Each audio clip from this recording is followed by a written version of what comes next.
haven't had a chance. Hello. Yes, yesterday I had too much to do. We only managed to do one boss run yesterday, and then yeah, he was going through it with some of the others on the island. Coffee and Zen through the island bosses. So we did the dragon, which is the harder one. Okay, so Zen is currently flying in a bikini. Right. What? You heard. Oh my god, they've added the best thing in this update. Night. We've lost one of our roof panels. Yeah, that's Coffee. I think he was trying to get something in the base. Don't. I'm just not questioning it at this point. No, question it. Because he's built a ramp as well. Oh god. Yeah.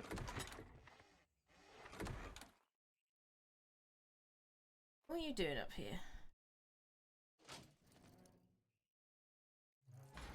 Also, why are there 3 random small boxes? Like because we were using them for you're just separating the things out. Yeah. Yeah. Because I was like, we have a thing for Apex drops and trophies. Yeah, it's to easily separate it out. Despicable. You disgust me.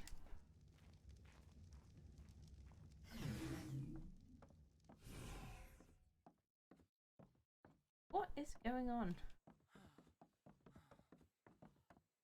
Why is that necessary? What?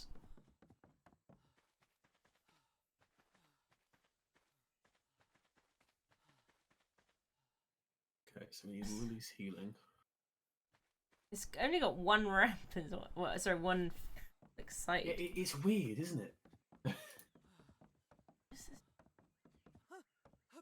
Say child. I have no idea how old he is, but I'm just gonna call him child because he's new to Ark, so he's not a child. I assume he's younger. That is an assumption though. He might not be. Yeah, well, I can't play this for a while. I think I bought it back in 215. Yes. I am making the assumption, but was it out in 215? Did it come out in 215 or 216? Ark. I can't remember now. Ark. Wait, no. Out or Scorched Earth came out available. 16. So that means it came out onto Steam 15 because it was a year later.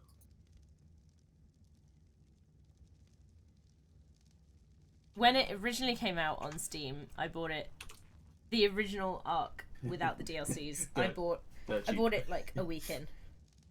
Yeah, same I think. I think the only reason why I didn't do it faster is because I was on holiday at that point. 16 euros. Yeah, I think I had it for a relatively low amount as well. So. Because I think I got it for around. What a bargain! I know, right? I think I got it just under £20.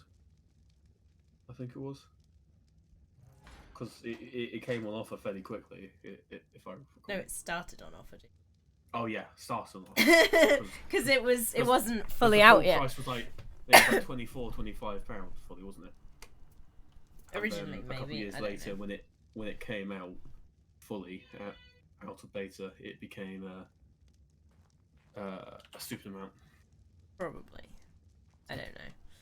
But yes, that, and I have played it since then. We enjoy what is a die rack? It's the stored dies. Oh. Okay. Weirdly enough. Is that a cat? Yes, this is one of my 2 cats. This is Nandy. She's a complete fiend, and she doesn't really like me very much. And she poops on our rug, which is right next to the litter tray.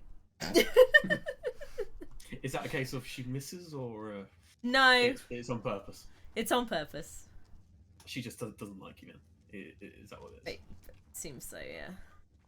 But yeah, Octavius, we've been doing our quest for completion. So we're doing PvE, and basically trying to complete all of the notes and tames and everything, basically. So we've done the island, pretty much. I didn't do all the tames because because I did them and then I lost all my details. Yeah. So I think we did do them all. We just didn't. we did. The only one we didn't do was the Titanosaur. Yeah, but we're gonna come back with a vengeance with mechs. Yes, yes. And also all these other ones I don't have, we're gonna force tame them just so I've got the completion. Yeah. Because it was done. It was done. Yeah. Ark's names. Arc is it? But then, hang on. Let's see. What do we got? Which ones do we have? We have Raya. Which are the ones that were in Scorched Earth? Raya. Well, you can just click Scorched Earth, I think. There's a Scorched Yeah, Earth I there. tried that and it didn't do anything.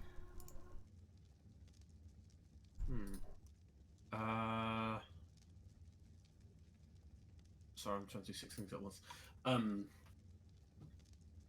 Raya, Rockwell, Helena, and there's another one. If you told me the names, I can tell you what it is, but off the top of my head, I can't remember.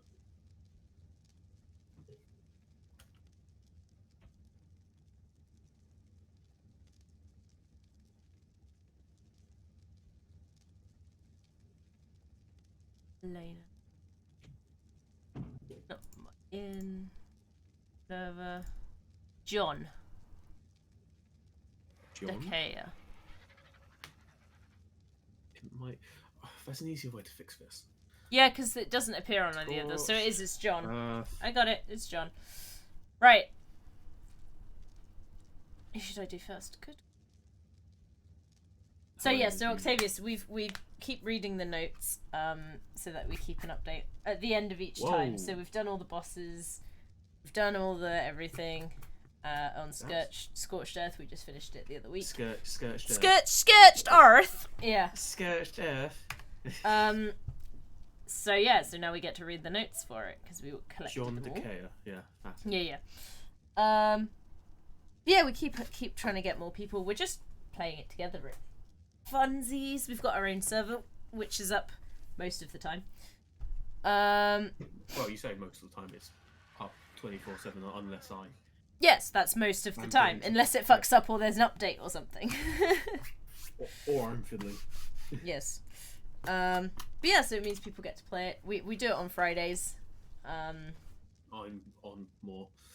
Yeah. But we stream it on Fridays. And yeah.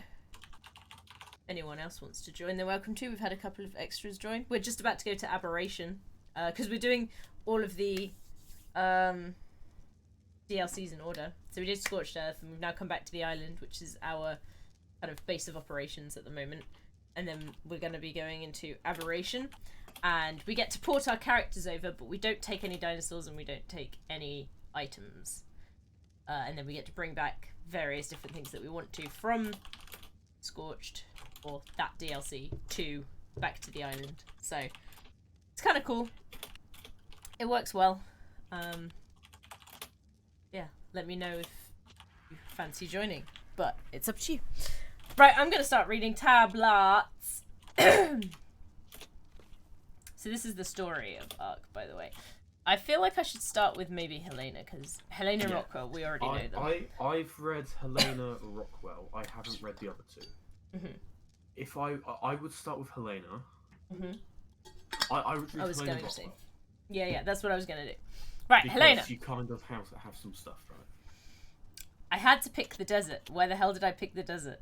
Well, I suppose pick is a rather strong word for it. I'm still not entirely certain just how I got that console working, but it suddenly started cycling through holographic images of different space stations, similar to the island one that I'd been living on. Of course, I just had to go and press another button whilst it was showing off one that contained miles and miles of bloody desert, and here I am. That's just typical of me, isn't it? Anyways, leaping. Always leaping, never looking. Oh well, better make the best of it. And by that, I mean, better not die of heat exhaustion. It's difficult to read because of all the background images. Anyway. 2. My hunting skills are seriously out of practice. Not that I was ever spectacular, but I feel like I'd graduated from smashing bugs with a rock at some point. At least I was thoroughly rewarded for my efforts. My hunch was spot on. These big green bastards are carrying drinkable water on their backs. And thank goodness for that. I may have never known if I'd killed a red one first, since those carry oil instead. Far less useful when you're dying of thirst, let me tell you. I may be fighting the inevitable, though. I'm still on foot and still alone. Definitely miss Athena.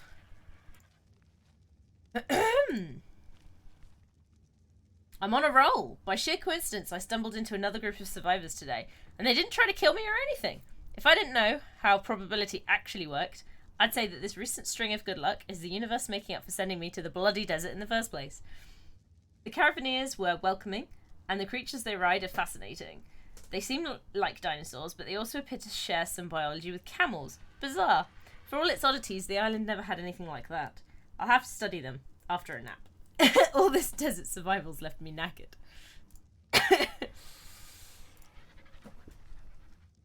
If I'd ended up on this station instead of that island, I'd never have imagined the ecosystem was natural. Not for 2 seconds. Take these morellatops. They're a cross between a ceratops, a morellodon, and a camel. And the strangest part? There are places in its humps where you can stick a spigot and get clean drinking water. Tastes like piss, but not only is it safe, it doesn't even harm the morellatops. It's crackers. Definitely the result of genetic engineering, but I knew that, didn't I? It's time to get to the why. Maybe studying the creatures here with my new perspective will yield some insight. I don't actually know what a morellodon is, but... I think it is a type of dinosaur. Yeah, I got that. I off the top of my head, I can't remember what kind it is. I think it's in the Jurassic World game. Yeah, probably. Fine. Off the top of my head, I can't remember. Today, I caught a glimpse of what the Caravansers call the Endless Dunes, the desolate sea of sand that apparently surrounds the livable portion of the desert on all sides. Surely these dunes must end, but it's easy to see why one might believe otherwise. Not only do they stretch on and on to the horizon, which I now know must actually be some kind of holographic projection, but they're home to, get this, giant sandworms that will devour anything that sets foot in their domain. I laughed that off at first. Then I saw a creature the size of a train burst forth from the sand and devour a wild morellatops that had wandered into its territory. I suppose I'll just have to learn to walk without rhythm. What does that mean? Walk with caution. Just take caution, I assume. Oh. I've never heard that phrase before. Because it might be an Australian It phrase. might be an Australian phrase, yeah. As absurd... Don't hold me to that. Yeah. As absurd as the deathworms are, I see their purpose. They are a natural barrier. If this whole place is a space station posing as a real ecosystem, then it needs to keep the wildlife and humans inside it, contained in a way that appears natural. The island accomplished that by simply being an island, and the desert does it via deathworms. Granted, a large population of predators with ludicrous kilocalorie needs would never last long in a place devoid of prey, but as this is an artificial environment, the station can feed or replace the deathworms as needed. It's a little convoluted, but it makes sense.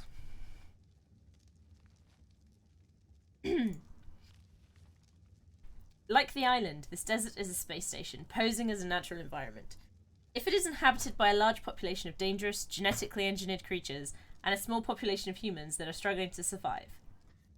It is, not if it is. This whole environment is then deliberately contained by a combination of a holographic horizon and natural barriers. Assuming the other space stations are at all similar, then this whole thing is starting to look like some kind of bizarre experiment on a grand scale. Yes, each station would represent an experimental group, and... I'll have to continue this later. One of the caravan scouts just returned in a panic. Something about rocks being alive, which is, of course, ridiculous. And it cuts off. I really need to visit Rockwell more often. It's so energizing. Wait. Did I skip one? That's what I thought. It might just be what it is. No, it just is. I'm not sure. Okay.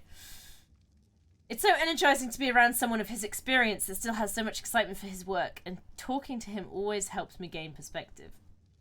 As for the island's ecological abnormalities, Rockwell reassured me that I was jumping to conclusions.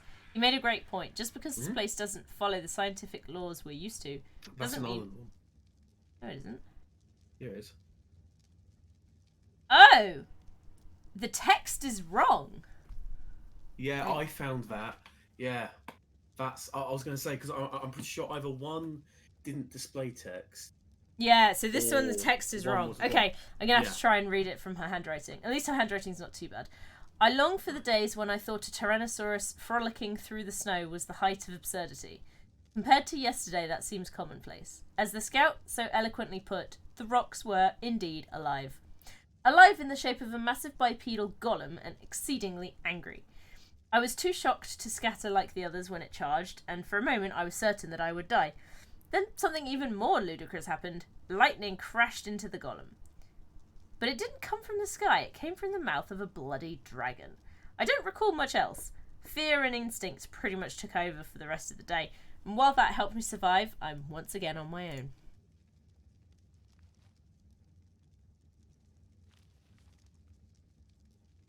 I remember now, the dragon had a rider. Rather, the wyvern did. 2 legs means it's a wyvern. She's right. It's truth, listen to me, fighting to survive and still finding time for semantics. The rider was covered up too well to get a good look at them. Could it have been my yin? No, that's stupid. I don't know if she's even alive, much less in this desert with me. It would be just like her, though, to have tamed the meanest thing on here so quickly. It's nice to pretend that a friend might be looking out for me, at least. We're sort of mates, right? Sort of? I could really use one right now. A friend, I mean. 10. Well, I found a new best mate. The little fuzzball isn't exactly what I meant, but I'll take her. I've dubbed her species Renopilla amplexus. They're small, cuddly, little herbivores. And as far as I can tell, taming one has no practical use. I just couldn't let her starve to death, though. I guess all this rubbish with golems and wyverns has quelched what was left of my scientific instinct to leave nature to nature. At least we provide each other with a little warmth at night, and her antics have helped to keep my spirits up. I suppose I'll need to give her a name. Oh, it's a widow Jerboa! I may have been wrong about Renopilla not having a practical use. Earlier today, my furry new companion started bouncing around so excitedly that I couldn't calm her down, and then soon enough it started raining. I brushed that off as a coincidence, but soon after filling my water skins and setting off once more, she started acting skittish. I decided to find shelter just in case, and within minutes, light rainfall had turned into an electrical storm. I'll need more evidence to draw any firm conclusions, of course, but I wouldn't mind having a fuzzy little weather radar with me. You know, it's a little on the nose, but radar's not a bad name.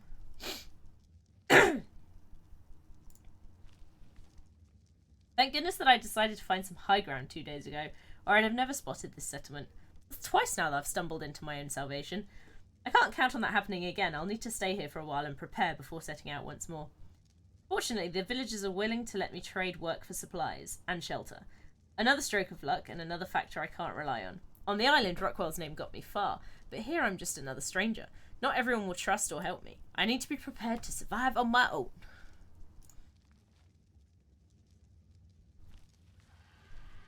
In some ways, surviving on my own was less work. At least then I wasn't conscripted into manual labour. Ugh, my whole body feels sore.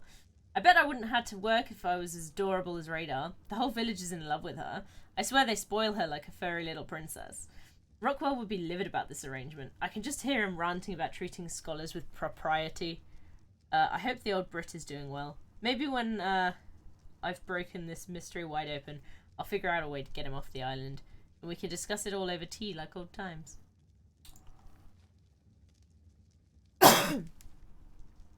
While my mind still can't recall the last time I fired a gun, my muscle memory is much better. According to my would-be instructor, I wasn't a complete disaster on the firing range. I'm no pacifist. Death and violence are a part of life. That's just nature. Yet a gun still makes me a little uncomfortable. The idea of shooting at another human just seems instinctively wrong to me. I couldn't even fire at the new Legion back on the island. But I need to pull my weight. The villagers have been welcoming and patient with me. For their sakes, I need to practice.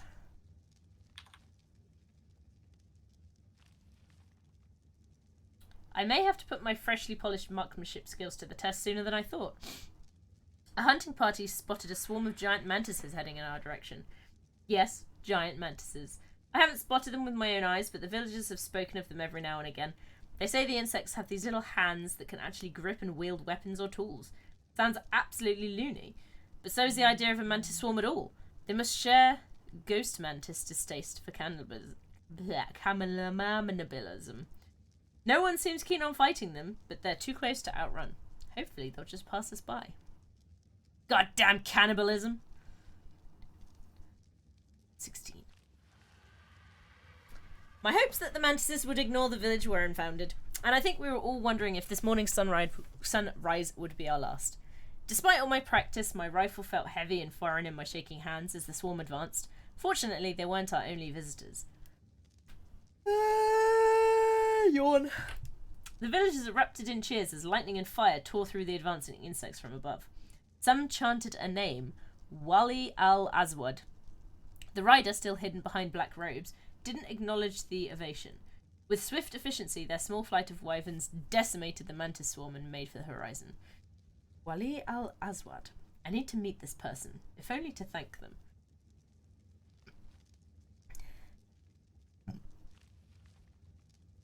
Just who or what Wali al-Aswad is depends on who you ask. Some of the villagers have attached a religious connotation to the figure, believing it to be some sort of heavenly guardian who appears to the worthy in their time of need. One villager is even convinced Wali is an extraterrestrial. I don't deal in beliefs, I deal in empirical evidence, and that means nothing about Wali is certain until I can meet them. Unless it's just Wali. I won't forget this village's kindness, especially after granting me a morellatops and supplies for my journey. This is why I'm here, to find answers. Oh. Be right back, everybody.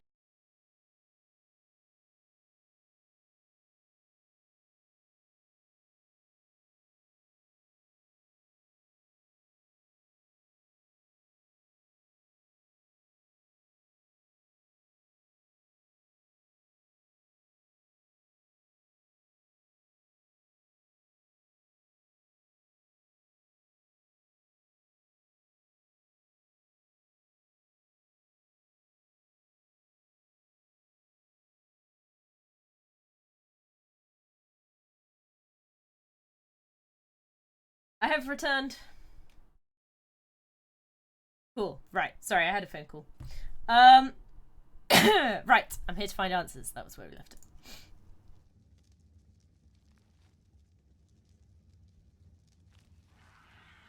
I'm finally more prepared for this desert than before, and better equipped. With my morellatops offering a large mobile supply of water, and radar looking out for the weather, the only threat I really have to worry about is major predators and giant golems. I'm actually impressed with the shape I'm in, if I do say so myself. I think I even saw some ab definition the other day, too. It took me long enough. I've been living without sweets for ages. After all, you'd think I'd get fit much quicker. Great, now I miss sweets. The things I do to taste chocolate, you know. The things I'd do to taste chocolate again.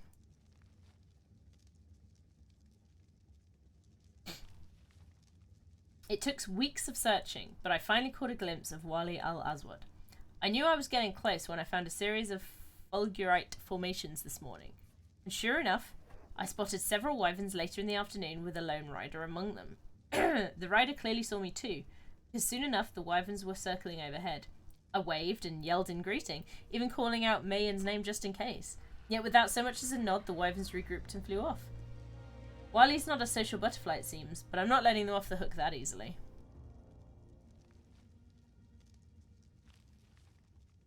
Of course Wali lives on a bloody mountain. Of course they do! I saw their wyverns land at the summit yesterday, and they haven't left. This has to be their home, unfortunately. The paths were too narrow for my morellatops, so I had to leave it behind. It should know to wander off if I don't return for it. Not that I can really afford to worry about it. The climb's doing a fine job of kicking my ass even without distractions. I swear, if I don't have a six-pack after climbing a mountain in the bloody desert, I'm going to be awfully cross. I don't think she understands how abs work. Anyway, I don't know what kind of reception I expected when I reached the summit, but laughter wasn't one of them. Yet that was exactly what I heard when I finally let myself collapse and started flinging every obscenity I could think of at this damned mountain. The bemused laughter of an old woman. Wali al-Aswad is definitely no guardian angel. She was quick to dismiss those particular rumours with remarks about how the gods have abandoned this wretched place. As long as I avoided that subject, though, she's welcomed my questions with surprising warmth, though often enigmatically. I have a feeling that I'll need to be patient with her. It turns out that I didn't find Wali al-Aswad. She found me. While the portal I used to get here opened with little fanfare on my end, apparently the other side created quite the spectacle. According to Wally, it was easy for her to spot from atop her wyvern, and she started tailing me soon afterwards. I guess her timely interventions were no coincidence. She didn't seem very surprised when I told her about the obelisks, their guardians, or even that this desert is actually a space station. Either she knows more than she's saying, or experience has grinded the surprise right out of her.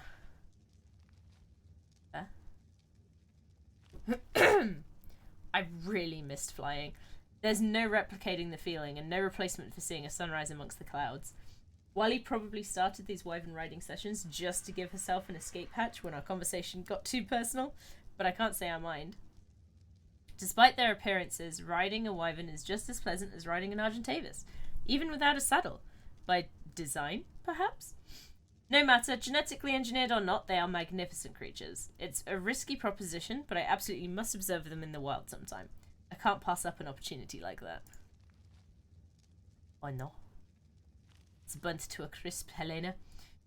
Now that Wally has deemed my wyvern riding skills acceptable, she's finally agreed to show me around the region. From what I can gather, Wally has been here for a very long time. Maybe longer than Rockwell was on the island. She knows the history of every village and ruin. Apparently, there was once a great city to the southeast, but it was wiped out at some point. She's still mum on a lot of details, but I'll just have to keep prying. Radar's been helpful in that regard. Wally definitely seems to be in a better mood when the fuzzball's around. That little charm has certainly earned her keep. I'm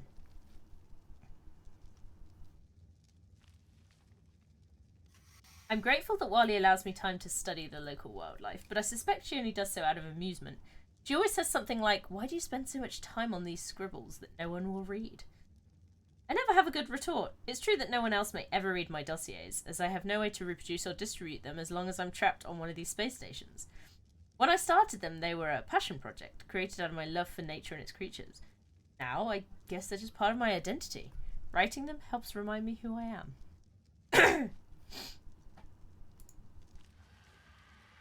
I can't believe it. Wally spotted someone wandering in the desert the other day, and it turned out to be none other than Edmund Rockwell. I just about burst into tears when I recognised him. Apparently, he heard that Nerva was holding me captive and sought to negotiate my release. The lying bastard! That led him to the cave, and eventually he wound up here. Awfully sweet of him to go through all that trouble for my sake. Strangely, Wally claims that she saw a portal open up far away from her territory shortly before mine did. I guess that was Rockwell's, though Wally arrived at the scene too late to track him. Rockwell theorised that the portals may have taken us through time as well as space. Considering my present company, I'm inclined to agree with him.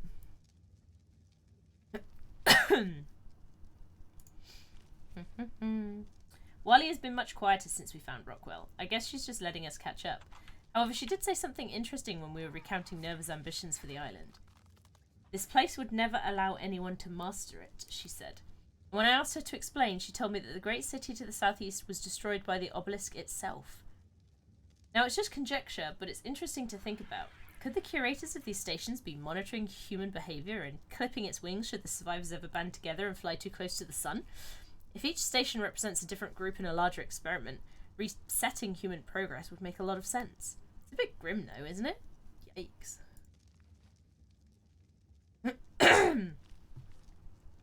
I don't think Rockwell's been sleeping much. I awoke last night to find him studying a strange piece of metal by firelight.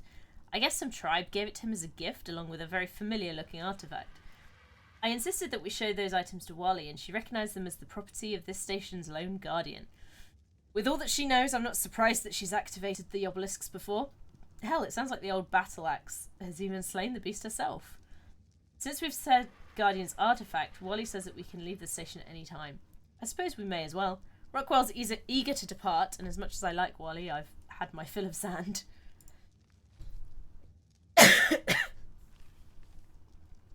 The transporter that can take us back to the control center station is in the ruins of another city, south of the mountains.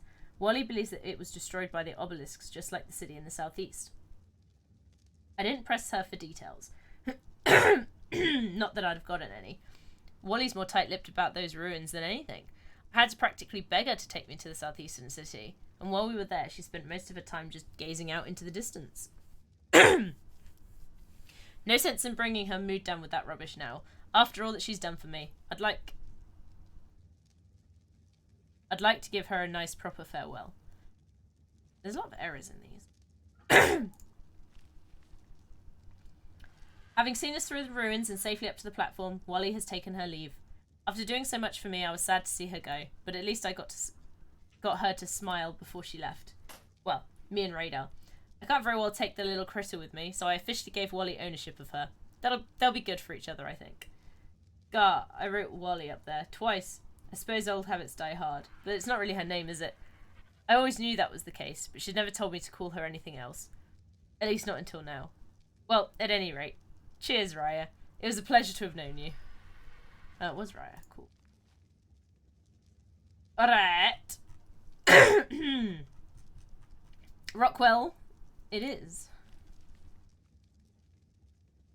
Confound those confusing contraptions. Despite my best efforts, I could make neither head nor tails of the consoles I found in that starlit sanctuary. If only I still had that jittery, speckled assistant of mine from all those years ago.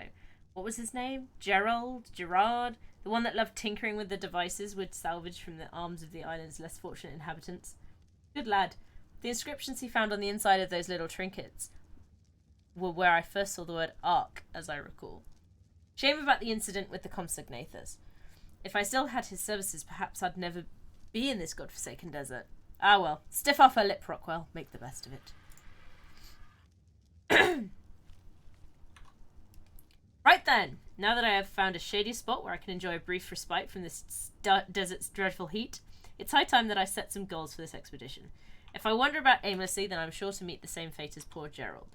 First, I should find a local tribe, if for no other reason than to obtain a proper mountain supplies. Second, I simply must learn more about the strange metal that lined the walls of the sanctuary. Even with a cursory study, I could tell that it possesses wondrous properties. But where could I find more of it? I must say, nothing reminds a man of his own mortality quite like a desolate wasteland. As a strapping young lad, I could have survived alone in this desert for years. Why, on one occasion, I fought off a Bengal tiger with naught but an empty flask and my favourite pipe. With this makeshift spear, the beasts of this land would never have a prayer. Yet, in my old age, I can feel this damnable sun sapping my strength with every minute I spend under its unforgiving gaze. Each day I cover less ground than the day before. I must find civilization soon, no matter how primitive. Without the right tools and supplies, I fear that this expedition will be incredibly short-lived.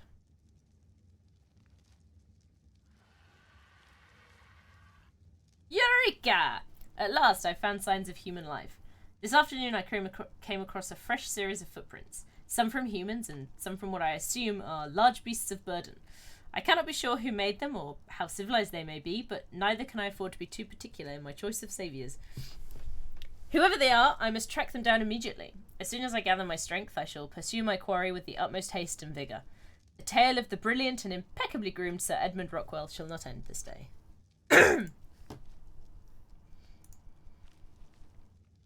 Salvation, thy name is Prophet's Rest. After a proper meal and some time out of the sun, the makeshift fortress doesn't look half as grand as its name might imply. Yet, when I first sighted its walls from across the dunes, it may as well have been El Dorado itself, so grateful was I to find it. Thus far I've seen little of the inhabitants, but they seem a hospitable sort. I've been given food, shelter, and even a wet cloth to clean myself with.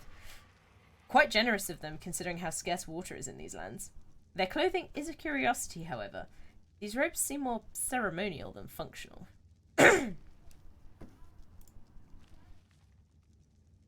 Now I know how the old man felt while he was teaching me how to hunt.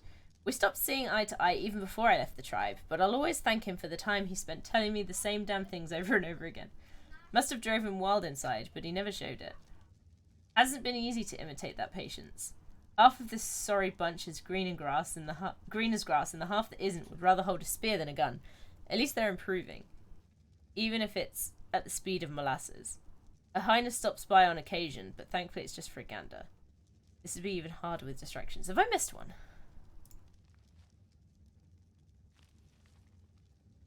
No. They're not very helpful with some of these. I've discovered why Prophet's Rest is so generous with their water. The well at the edge of the compound is built directly on top of what the locals call a water vein, an endless supply of water that bubbles up from beneath the earth. Its existence is a minor miracle, though compared to what I saw in the Starlit Sanctuary, Minor is the operative word. I suppose this ark must be floating among the stars, just as the island was. What an extraordinary thought. I cannot fathom how such a thing is possible, but that remarkable metal must be at the heart of it, I am certain.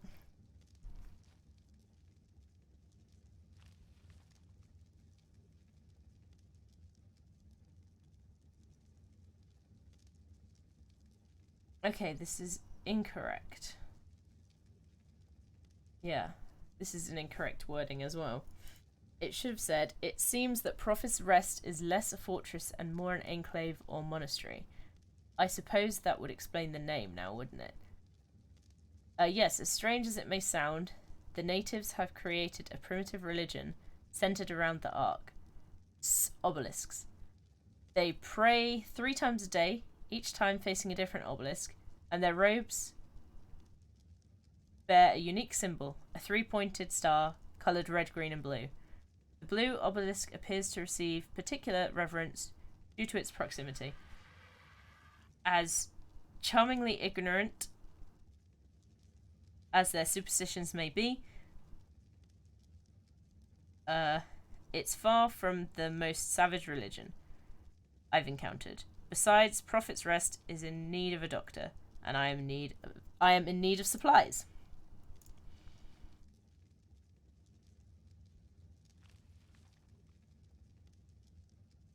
Most of my work as the monastery's doctor has been trivial. Every now and then one of the guards gets injured by the local wildlife, but I usually find myself treating heat stroke and common illnesses. As such, I've had plenty of time to learn all the priests know about the obelisks. All told, they are stunningly ill-informed about the literal pillars of their faith. They are unaware that the obelisks are actually devices that can be activated, and needless to say, they have never activated one themselves. They showed a flicker of understanding when I described the artifacts I had found on the island. However, I shall have to keep digging.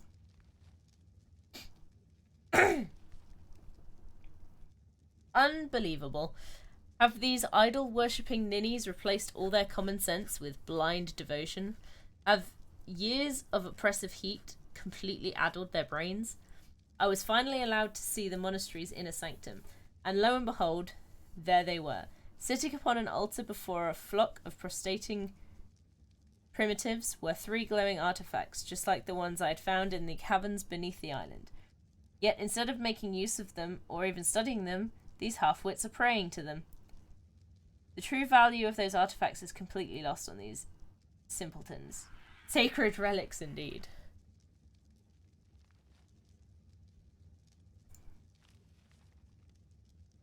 It took time, but I finally pilfered enough supplies and tools to survive on my own.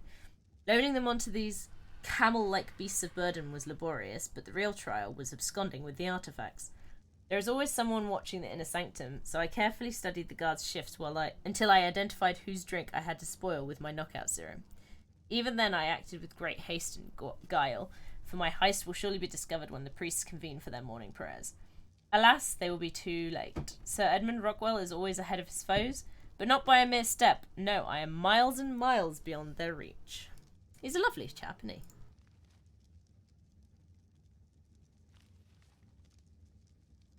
It has been several days since I left Prophet's Rest, and I have seen no sign of pursuit. I am unsurprised. They probably assumed that I would make for the blue obelisk, as it was nearest. By setting out for the green obelisk instead, I already outwitted those simple-minded zealots. As I said, miles ahead. Miles! With those fools out of the way, I can slow my pace and take some time to properly study these so-called sacred relics of theirs. I'm curious to see if the materials they are made of bear any similarity to the metal in the starlit sanctuary.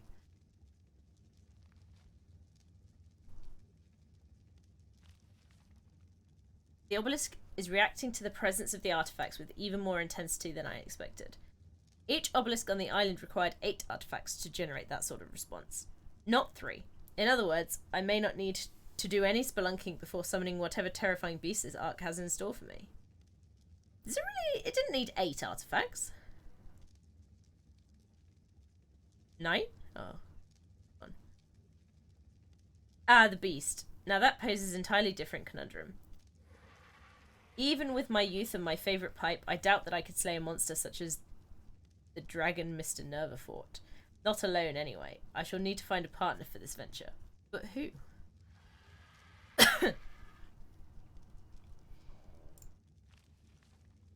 I have turned back north in hope of making contact with some of the natives. It is a risk, as I cannot be sure how many bumbling savages are under the sway of that ludicrous obelisk-worshipping cult, but it is also the only region that I definitely know is occupied. I do not have much to offer in exchange for an alliance, but I am sure that I can negotiate an alliance with at least one of these Arx tribes. I was at the centre of the island's diplomatic disputes for years, after all. Why, I am a seasoned silver-tongued negotiator. Surely I can coax a partnership out of these primitive desert dwellers.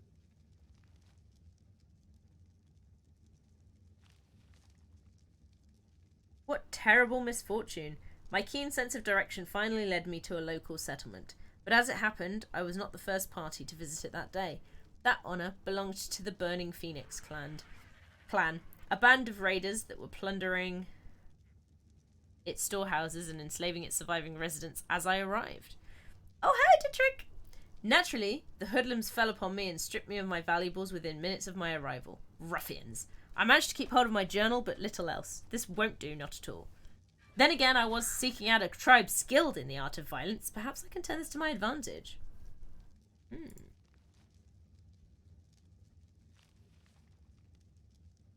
Curse these stubborn brutes. Despite a litany of polite, gentlemanly requests, they refuse to allow me to parley with their leader. Surely any leader of men is not half the imbecile that these barbarians are. I'm positive that we could come to some sort of... Damn this noise! It is impossible to concentrate with all this insufferable whinging. Half of these prisoners won't stop moaning about one injury or another, and the other half are in constant hysterics. Very well, perhaps if I tend to some of the wounded, it will dim this distracting cacophony.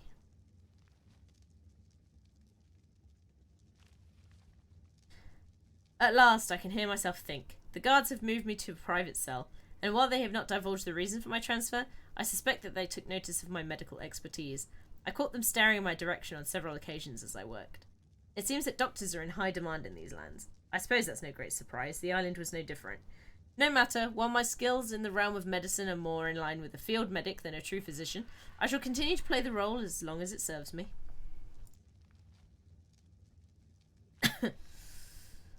After days of travel, we finally arrived at the Burning Phoenix clan's compound. And while my former peers were shuffled to the slave pens, I stood before the clan's leader. I'd heard tales of the once great Tartar empires, though I had never travelled to their lands. By all appearances, Timur is cut from the same cloth as their fabled Khans. He was at once imperious and casual, questioning me with impatience from a throne of hide and bone. Naturally, he was impressed by my intellect and gentlemanly demeanour. Granted, he did not say so aloud, but I was escorted to a small private chamber instead of a cell. Surely that says as much.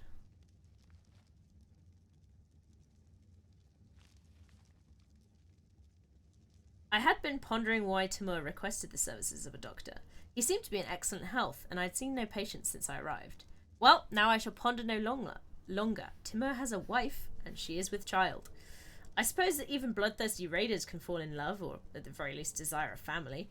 The whole affair would be rather quaint were I not expected to care for the woman and deliver the child. Should either the child or the mother die during the birth, I fear that I will follow them in short order.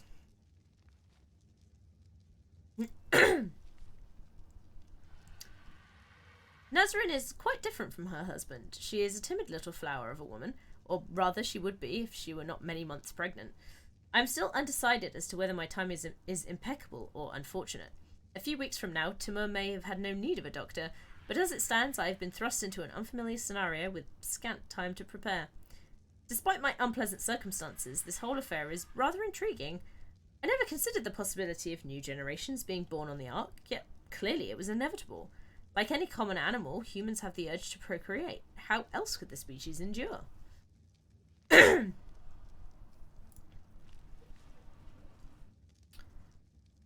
Rockwell, old bean, you've done it again. Both mother and child made it through. Timur is a proud father, and your head is still attached to your shoulders. Why, I was even a guest of honour at Timur's celebratory feast. I cannot say I enjoyed the blood sport that serves as the Burning Phoenix's entertainment, but the food was delectable. I was also sure to seize upon Timur's momentary goodwill by filling his ears with whispers of obelisks, artifacts, and the untold power they can grant to mortal men. It may take time for these thoughts to turn to action, but with constant care I may yet turn him into my unwitting general. Goodness me.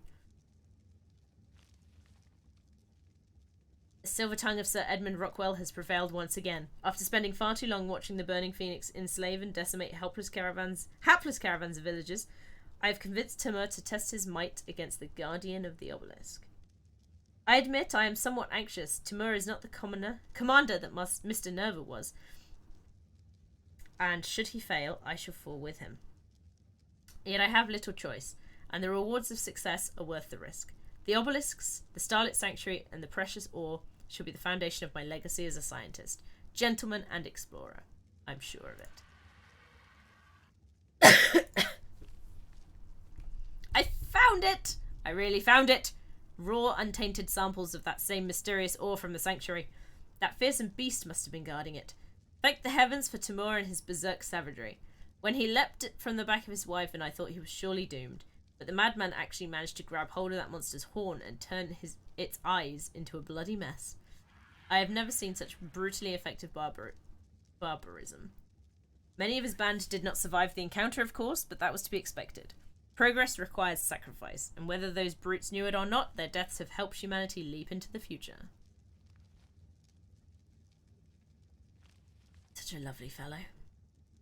This ore is simply extraordinary. It is warm to the touch, even during these cold desert nights, and it pulses as though it has its own heartbeat. It is at once light and more sturdy than any natural material I have encountered. The uses one could find for such a substance. I shall have to name it at some point. What would do? Rockwellium? Edmunium? A dilemma for another time. For now, I have more pressing matters. Timur and his burning phoenix savages have played their part, and I cannot remain in their custody. It is time for the great warrior chief to receive his just reward. Is he going to poison him? That's rude. Alas, poor Timur. He was so focused on celebrating his victory over one foe that he never saw his greatest threat. Now he lies beneath the severed head of the beast he vanquished, eyes bulging and blood seeping from his open mouth. At least, that is how I imagine him. I did not stay to admire my handiwork. As soon as the first group of burning phoenix warriors succumbed to their poison feast, I stole away into the night, Edmunium and artifact in tow. Serves those ruffians right, I say. They never did treat me with the propriety that a gentleman and scholar of my caliber deserves. The desert is better off without them.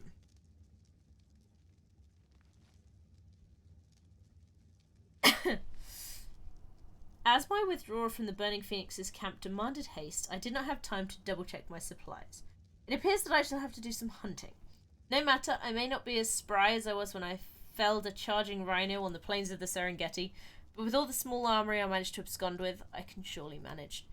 I had planned on trading those weapons for information as soon as I encountered a peaceful tribe, but I can spare a few rounds of ammunition.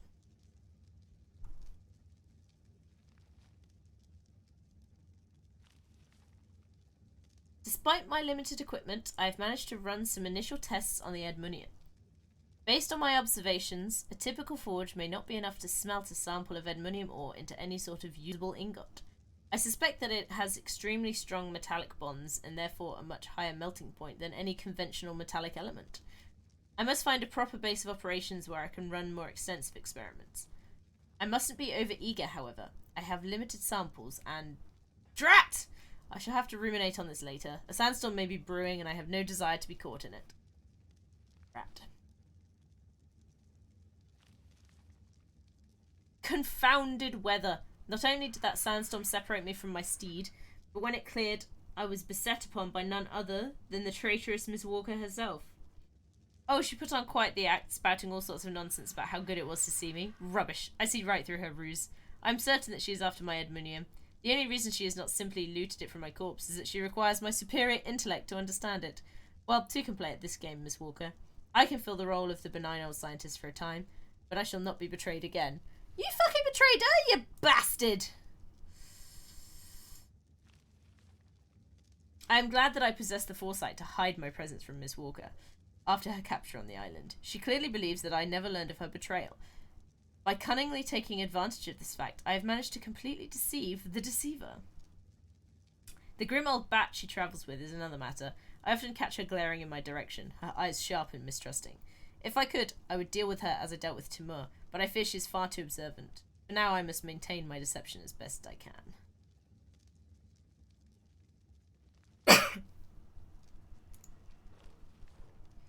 I may have given Miss Walker too much credit. Although I carelessly allowed her to catch sight of my edmonium ore samples, she was more interested in the artifact I possess. I should have realized this sooner. Miss Walker's specialty is biology. She would not recognize the unique properties of edmonium if they hit her square in the forehead. That fact has eased some of my tension.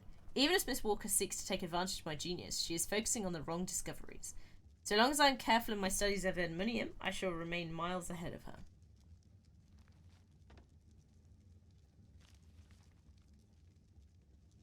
I cannot wait to be rid of that glowering menace of a woman, this so-called Wali al-Aswad. I suspect the feeling is mutual. She has offered little in the way of farewells when seeing us to this ark's entrance to the Starlit Sanctuary.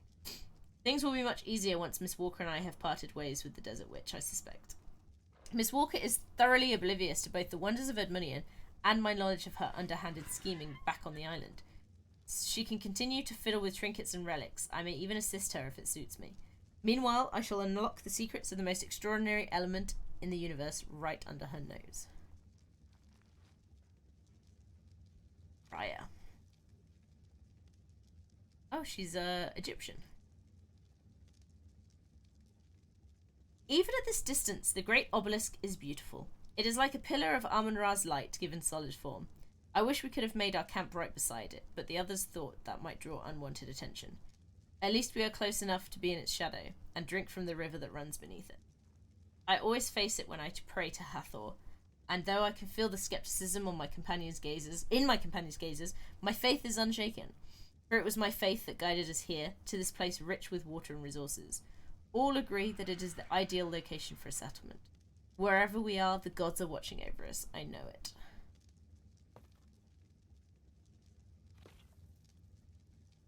Construction has been going well. None of us are architects, but we have been adjusting to our roles. Garisha's broad shoulders and booming laugh conceal a keen mind. We started making better progress once I convinced him to stop hauling rocks and start drawing up plans. That let Amir focus on starting a garden, where he is more at home. I have focused on trying to keep us organized and maintaining our spirits. I wish I could do more. Sadly, while a priestess has many gifts, manual labor is not one of them. I often find myself winded before midday. I pray that the others do not find me burdensome. Back in Luxor, I always tried to stay out of politics. I never aspired to be divine adoratrix, as some priestesses did. I found that such selfish ambitions often led to suffering, both for oneself and for others. So when Garisha referred to me as our leader today, I found myself surprised.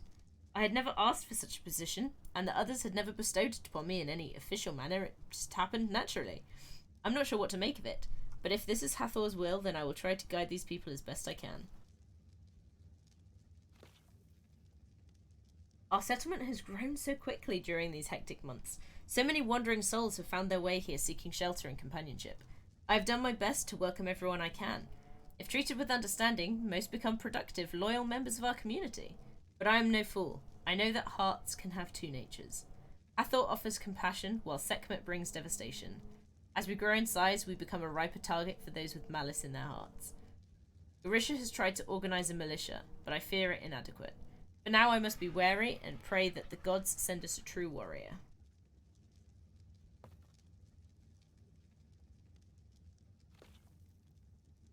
It took longer than I had hoped, but the gods have heard my prayers. At least, I believe so. When I imagined what a true warrior might be like, I cannot say that I imagined Captain Dekeya. He speaks tersely, has no sense of decorum, and in general is rather prickly.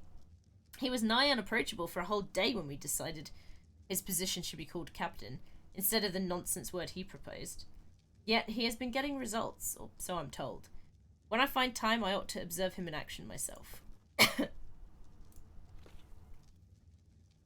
I'm still not accustomed to the loud, fiery weapons that our new captain is training his men to use.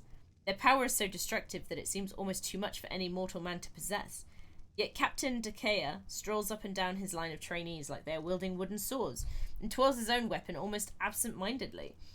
Somewhat unnerving to find someone so calm around such potent instruments of death, but I suppose that is why he has had such success in securing our borders. I can only hope that we need but one Captain Dekea, and that I never have to use those weapons myself.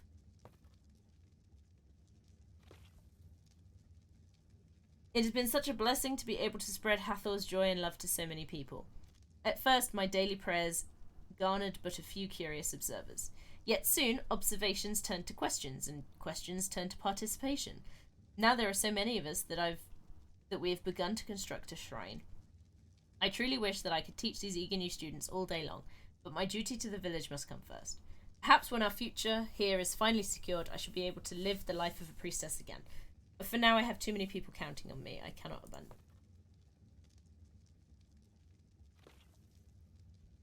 Names are a curious thing. We assign them great weight, yet they do not change the substance of the person, place, or thing that they belong to. I suppose that line of thinking is why I never dwelled on the name of our humble village, yet now that it has grown to become somewhat less humble, our home can go nameless no longer. People must call it something. To that end, Nosti is as good a name as any. I am told that it means to know in some old important language, and whatever our citizens intended that to symbolize when they chose it, I know this. While we are here, we are under the protection of the gods.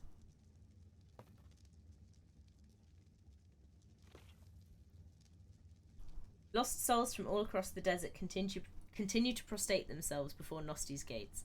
I adamantly refuse to turn away anyone that does not mean us any harm, but I realise that has left us with many mouths to feed. As a result, Nosti's fields are its most valuable asset. Fortunately, Garisha's designs and my organisation of labour and resources have once again proven effective. Not only did we implement this efficient irrigation system, but we have encased our crops in a large protective structure made of a clear, shiny substance called glass. Every morning it sparkles with Amun-Ra's light like a great gem, a beautiful reminder of what we can accomplish when we are united in purpose.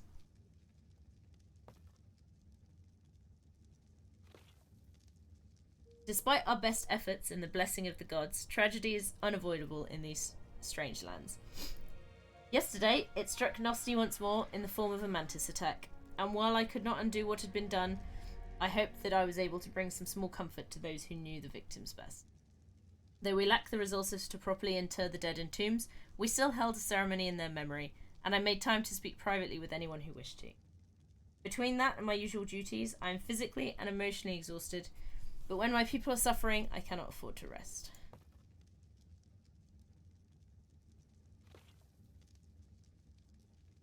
Early on, I handled all of Nosti's trade negotiations, and I have had trouble growing out of the habit. I suppose that is why every caravan or hunter that passes through our gates knows my name. Some still insist on speaking with me personally, but I do not mind. Piss off, Twitch! Thanks, Rocket! I think if you keep giving them money, they're less likely to piss off. But I do appreciate it, thank you. I find these dealings rather engaging. It is like playing a game of words. One such caravan arrived yesterday, bearing a haul of metal ingots. Our venerable captain has suggested that I bring a contingent of guards to the negotiations, but I would rather not. If our guests are intimated, they may back out, and I would be remiss to waste such an opportunity. Oh, right, I forgot. You can now skip that message. I shall gladly admit that I erred. I shall even admit that I owe Captain Dekea my life and offer him all the gratitude he is due. Yet that does not excuse such merciless behaviour. Though so-called merchants may have stooped to viciousness and cruelty by trying to kidnap me, but that one had surrendered. There was no need to execute him on the spot, was there? It is so hard to see where light ends and darkness begins in this violent place. Perhaps if I could adequately protect myself, we could have avoided needless bloodshed. Yes, I think it is time. I shall master these explosive weapons, and Captain Dekea is going to help me.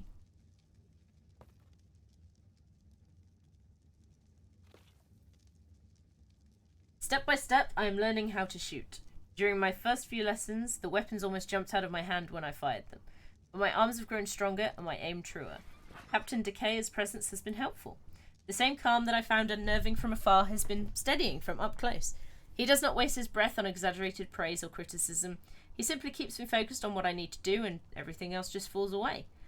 Considering where I started, he has been very patient with me. Perhaps I should be more patient with him. In ancient times, gentle Hathor took the form of the fierce warrior goddess Sekhmet and unleashed her wrath upon the human world. Yet even during her relentless slaughter, Hathor was within Sekhmet, as Sekhmet was always within Hathor. When she was eventually calmed, the peaceful goddess of joy and love returned. As it is with the goddess, so it is with mankind. The vicious can become kind, and the kind-hearted can become violent. For all his past transgressions, Captain Decaya is no different. He did not grasp Hathor's and Sekhmet's tale when I told it to him the other day, but if he keeps trying to better himself, then perhaps one day he will.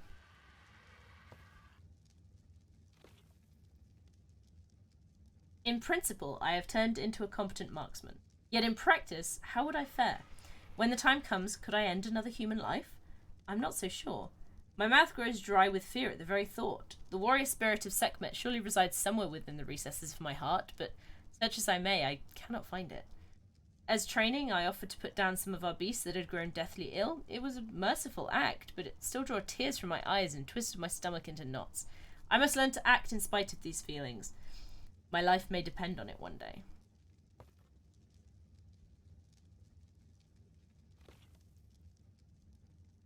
Despite my best efforts, I know that I have strayed from the teachings and customs that I learned so meticulously back home. Out of necessity, I have adapted it to both the needs of Hathor's new followers and the circumstances we all face in this desert. For example, celebrating the gods with feasts and festivals in their name would be wasteful. This sacrifice is particularly unfortunate, for my students deserve some sort of reward for their diligence. Perhaps I can still organise a modest celebration of some sort. In fact, maybe the whole village should have one, just to raise everyone's spirits. Even our venerable captain might enjoy that. Ah, but I ask for miracles. I trust our captain's judgment on matters of defence, but I still feel ill at ease with his decision to sally against these mantises. It is not that he has left the village unprotected, quite the contrary. I fear that his own contingent is too small. I know that I should not be concerned. He personally vouched for the calibre of his team, and I have more immediate priorities. Our walls and gates need repairs, our infirmary needs supplies, and our morale needs bolstering. I have been scrambling to and fro with such constant urgency that rings have formed beneath my eyes. Yet when I finally earn a moment's respite, I am restless with worry.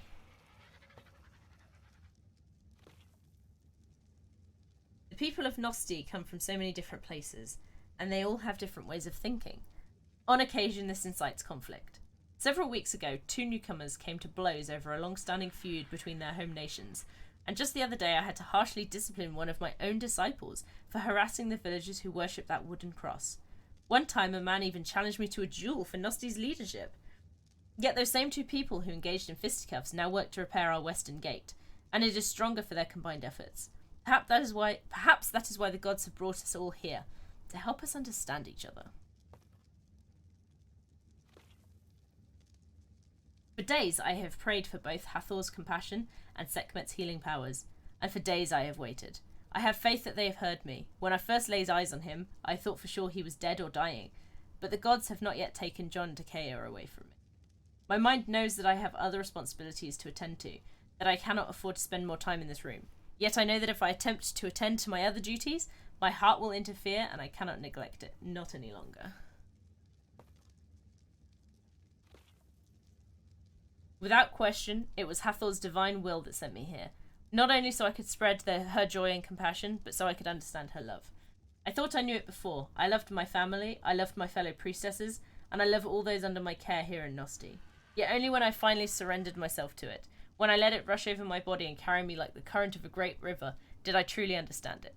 Only now can I claim to embody Hathor's teachings. Thanks to John Decaya, this warrior from a distant time and place. And now together we can turn this desert into a paradise. Not, she ends up alone and on a wyvern, so don't think that went well for her. The mood in Nosti has been so jubilant lately that I think we may just hold a festival after all. And why not? We have plenty of cause to celebrate. With the mantis threat diminished, our scouts were able to establish an outpost in the north, where they discovered a wealth of thick black oil seeping through cracks in the earth. Thanks to this bounty, we have been able to create amazing new tools and fill our storehouses to the brim. A festival would hardly make a dent. I am sure my beloved captain will disagree. Ever the dutiful warrior. Fortunately, I can be quite convincing where John Decaya is concerned, and for one day we deserve to supplant worry and duty with song and dance.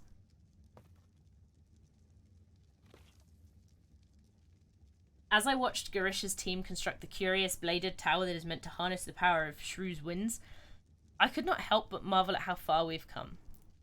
In such a short time, Nosti has risen from nothing into a true city, with wonders that would make even the great pharaohs envious.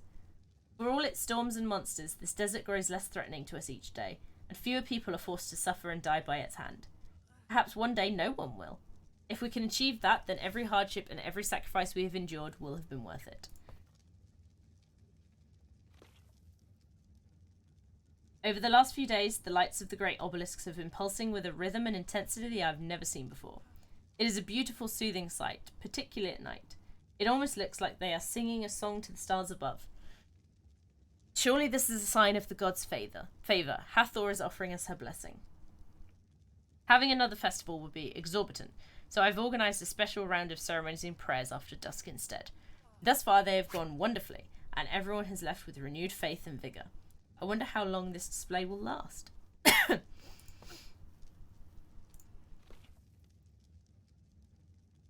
Sometimes I wonder how John can carry on, with no faith in a higher purpose or power and eyes that see threats everywhere. Even when we are safe and secure, he insists on sleeping with a weapon at arm's length. It is no wonder that he suddenly believes that obelisks could be dangerous. Fortunately, I have enough faith for the both of us. I have faith that he will protect us from the flying lizards that have recently appeared. I have faith that the obelisks would never harm us, and I even have faith that I shall forgive his constant prodding on the latter. That final matter might require some additional effort on his part, however. He has been simply relentless about it.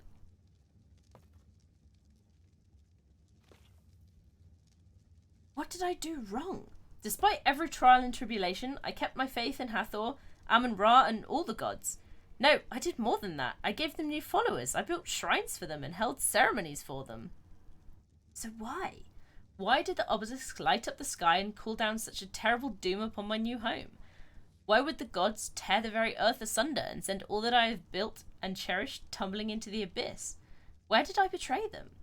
Were it not for John, I would not even be able to ask such questions. I would just be some dead fool whose last act would have been to beg for salvation from the very gods who have forsaken me. Oh, I'm dying. Hang on.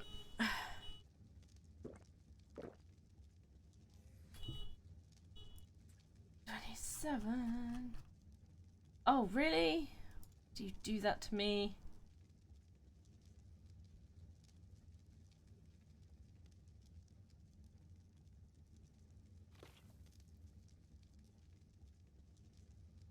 Was that 26? Nope. 5? Yeah, we were on 25. 26. My mind is filled with the dead. I see the smiling faces of my students, eager to learn. I hear Garisha's laugh, deep and merry. I see the outstretched hand of John's trusted lieutenant as she fell into the darkness below. John tells me not to blame myself, that what happened was unpredictable. Yet how can I not feel guilty when I led so many to worship the instruments of our destruction, all the while promising to keep them safe? Somehow I must bury these emotions and focus on the present, as John does. If I cannot tear my mind away from what I have lost, I will lose all I have left. I cannot let that happen. I cannot let the gods take him too. You would have been proud of me. I controlled my breathing, just like you taught me, even with the tears streaming down my face. Even with all the hate and anger in my heart, I kept my aim steady, and I killed them. I killed them all, John. So why have you abandoned me too? You were the survivor, not I. These creatures should not have been enough to kill you. You were too strong. I need you too much. Please come back to me. I need to hear your voice. I need to hear your smile. Please, please. When I found them, I wanted to smash them to bits. Those eggs were the spawn of the monsters that slew my beloved, and they did not deserve my pity. Yet I also know they could help me. If I could raise these creatures as my own servants, then even those traitorous gods of mine could not strike me down. I've constructed a great bonfire to mimic the warmth provided by their mother, and gathered milk from the mightiest of the fallen beasts so that I may feed them when they hatch. Hopefully it is enough. No, it will be. I will raise these creatures, I will master them, and I will survive. I promise you, John, I will live for both of us. When the creatures first hatched, I dared not go near them without weapon in hand. But by now we have grown accustomed to each other. I once heard that a newborn creature may identify the first living thing it sees as its parent. I believe that has occurred here. I have become a mother to monsters. So be it. The gods have forsaken me, and my love has been taken from me. So gone now is the riot of old. Gone are the last vestiges of Hathor's joy and tranquility. Let my heart fill with Sekhmet's might and fury, and with monsters at my back and steel in my hands, let the desert know my wrath. Never shall anyone take from me again, be it god, beast, or man. I have seen so much since we last spoke, John. There are secrets in this desert that you would never believe, dangers that would have paralyzed me with fear when we first met. But I am a different woman now. Would you recognize me still, behind this black veil? I still find ways to help people, though not as I used to. I am no shepherd to the lost, no healer of wounded souls. Sometimes I simply defend the defenseless, or guide those few who seek the truth behind this cursed place. Perhaps one day someone will find that truth. Strike down the false gods of this land, and at last grant me rest. Yet until that day comes, know that I will not falter, know that I will carry on. I guess we just have John Decaya left to read. I want to know where he was from. Hopefully it'll make sense. Old habits die hard. I suppose I'm living proof. I woke up stark naked, who knows where, with who knows what lodged in my arm. But just weeks later, I'm already back to robbing folks at gunpoint. This place may not be Texas or the Arizona Territory, but I'm the same John Decaya. Oh, is he a cowboy? I don't know why that makes me restless. I didn't mind this life before, but then I didn't exactly choose it. I just stumbled into it. Or at least that's what I told myself. So much for that. Maybe this is just who I am.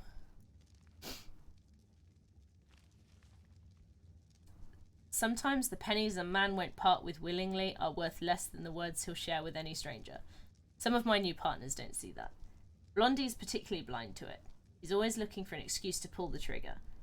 And he's stubborn as hell. He even still gets mad when we call him Blondie, as if any of us can pronounce that name of his.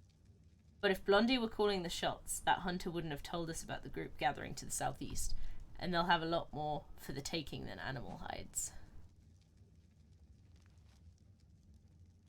I can't believe how easy this was. There weren't many guards here to begin with, and the few they've got are more likely to shoot you a smile than a bullet. We just walked right in. The settlement is even bigger than we expected. It's impressive, protection aside. Everyone working together to build their own little paradise.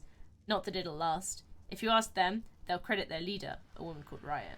The others have spread out to find where the supplies are stored. But I'm feeling curious. Maybe I'll go find this mystery woman. Might be interesting.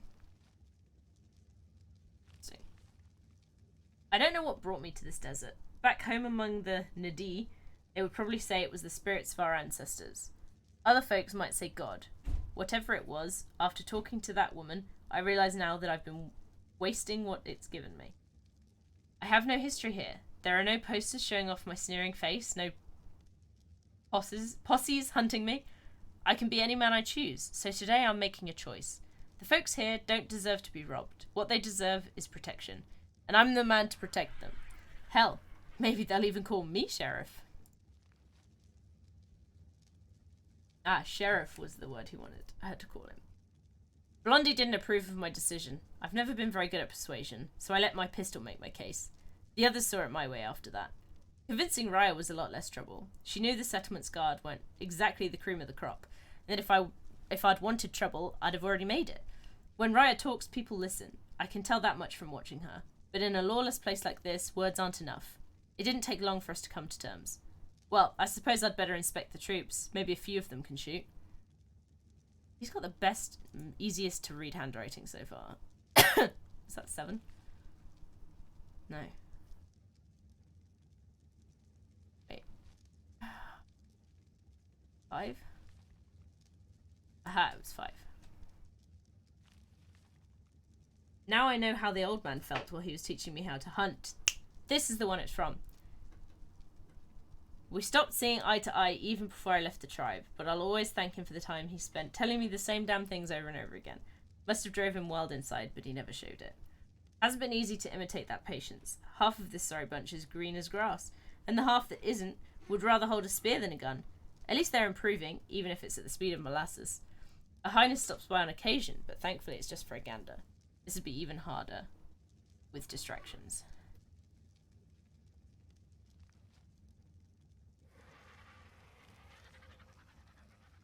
My patchwork posse had their first real test today.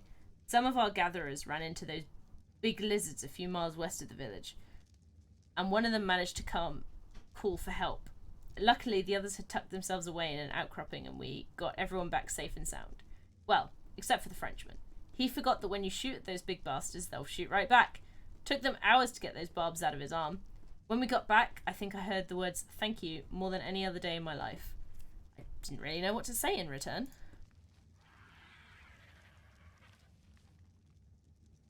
The townsfolk may be grateful for my protection, but that doesn't mean they like me. I don't mind. If they're looking for social graces, they ought to find Her Highness. Raya hates that nickname. She thinks I'm calling her stuck up. And I suppose I am. Just a little. Can't imagine the woman's hands ever saw a callus before she got here. That's not the whole of it, though. Take this business with that tower. She's got folks from all sorts of places praying to the damn thing, and she never really asked them to. They just want to follow her lead. It's like she's wearing an invisible crown. Can't decide whether that's comforting or concerning.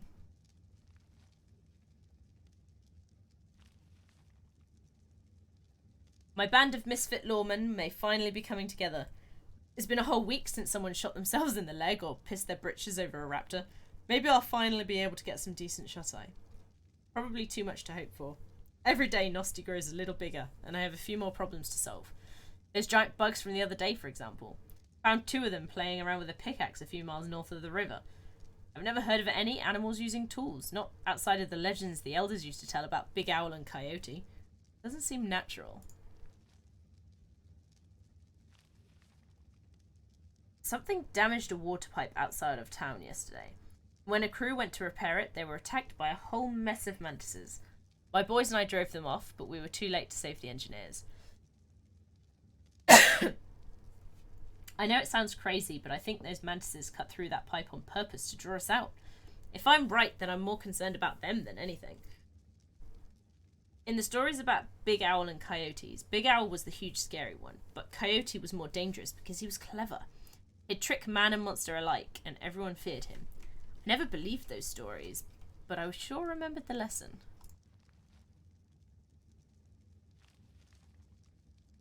I was worried that Raya would fight some of the new precautions my boys have been taking, but I guess I've earned a looser leash. I suppose I ought to lay off the highness talks then. Seems only fair. The other day we even shot the breeze a little. First time we've talked about something besides what needs doing. Seems we're both a little worn out. Unlike me, she's used to being respectable and responsible, but being in charge means everyone wants your time and attention.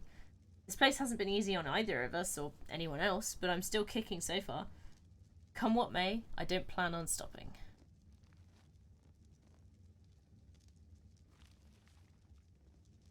Something like this was bound to happen one day. The bigger the town gets, the more value Raya has to it. And what happens to valuable things? People try to steal them. It wasn't a bad idea, holding her for ransom like that. Too bad for those raiders that this is my town. I picked most of them off with a rifle as they tried to force her into a pack animal, and my men finished a few others as they fled. One tried surrendering, but I had to send a message. If you pull a stunt like that in my goddamn town, you won't get any mercy. Not a single shred of it.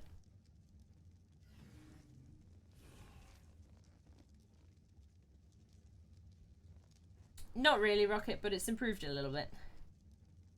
That woman's got some nerve. I save her hide, and the next day Raya's scolding me for putting down a defenseless kidnapper. Hardly even thanked me first. What did she expect me to do? Give him free roam and board for the rest of his days? Let him go so we can tell every bandit in the desert how soft we are? I told her that if she didn't like the way I protected her, then she can protect herself. Should have kept my damn mouth shut. Now I'm stuck teaching her how to shoot 3 times a week. Gonna be at it forever too. She couldn't hit a bison's ass from 5 places.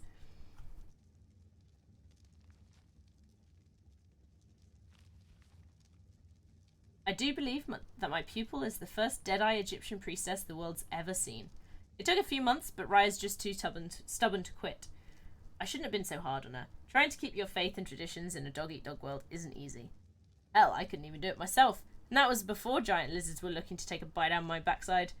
During one lesson, she told me the story about how her goddess had a nice side and a nasty one. I think she meant something else, but the way I see it, we're the goddess. She's nice, I'm nasty, and we keep each other in check.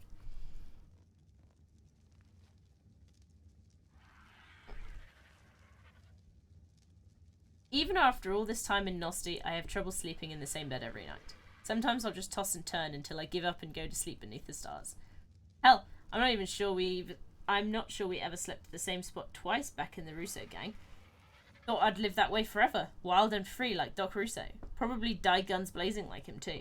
Sounded better to me than withering away the rest of my tribe as the world passed us by. I don't think Doc would recognize me, Mao. I'm not the Apache nephew he taught to read and shoot. Matter of fact, if you were here, I'd probably have to shoot him.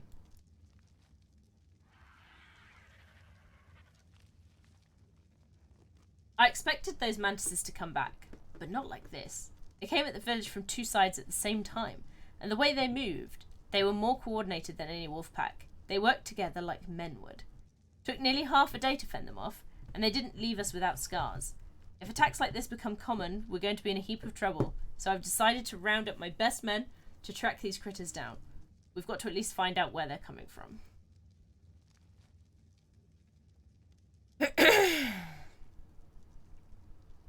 We've been tracking these damn things for ages. I can't believe they travelled so far just to attack us. Something like that has to be deliberate. I already knew these things were smart, but if they're that determined to kill us, then we've got to wipe them out here and now. That's easier said than done. There's a whole mess of them here. Can't say I've heard of any mantises living in a group like this, but I'm no expert when it comes to animals. Certainly not in this crazy place. At any rate, I've got to come up with some kind of plan. Shooting them one by one won't do the trick.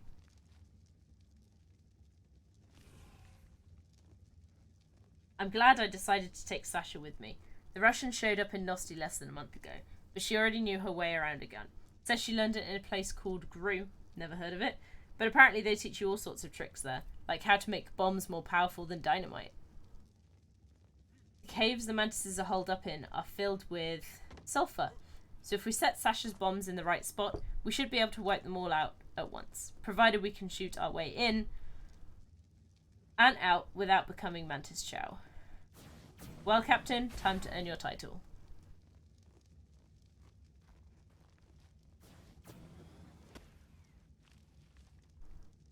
I can't recall the journey back to town, but I remember the caverns.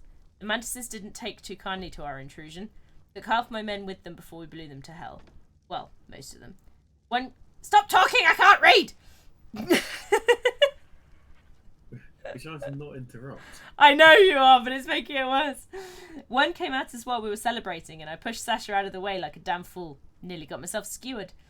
Now Raya's got me all cooped up until I finish recovering. Threatened to tie me to the bed if I tried to leave. I'd probably drive myself nuts if she didn't keep me company so often. She was even here when I first woke up. I admit I was glad to see the sight.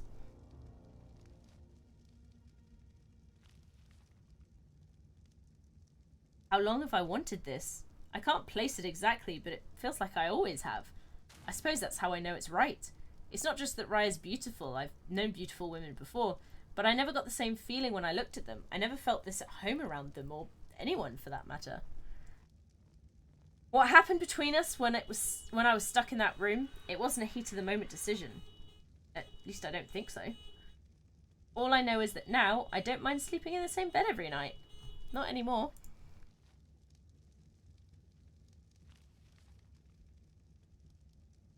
Maybe I should change my name again. Seems fitting. I started calling myself John about a week after joining up with Doc Russo. The others never called me Takea anyway, so I figured that they may as well call me by a name I chose myself. Guys, I can't read it! Sorry. That was part of it, but I think that deep down, I also knew that the boy who earned the name Takea was gone for good. Coffee! Now I think the outlaw named John Takea is gone too. Was that really necessary? I'm trying to read stuff and the chat box keeps coming in the way. Please help. Stop talking! So it would make sense to call myself something else. Then again, that may just confuse folks. Probably not worth the hassle. Besides, I kind of like the way it sounds with an Egyptian accent. My poor afro. It'll grow back. Things have been quiet for a while now. Downright pleasant, even. At least that was the case until one of our hunting parties went missing about 5 days ago. Well, they're not missing anymore. At least what's left of them. Coffee, are you hearing me, or do you just not give a shit? Both, maybe. I know, Rocket. We have the... Oh, I'm having trouble reading the notes because every time you talk in-game, it brings it up in the way, and I then can't read it. Yes, like that, JFK, thank you. Ah! I was literally just shouting about it, like, a second ago. Oh, no worries. Right. What was I saying? Oh yeah, hunting party that went missing about 5 days ago. We scoured every inch of their camp and still can't figure out who attacked them. There aren't many prints from animals, and what ones we found aren't like any creature I've seen. There are scorch marks aplenty. Though, maybe it was a group of raiders with some of those new flame-spewing weapons I've heard tell about. Whoever it was, I'll see to it that they live just long enough to regret it.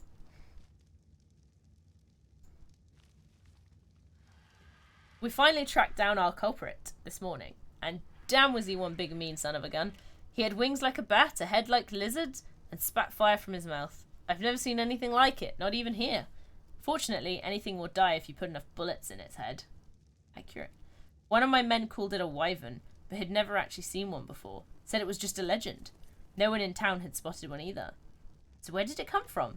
Did you just cut my hair too? Rude. Did it just suddenly fly here from parts unknown? This whole affair doesn't sit right with me. It gives me a bad feeling.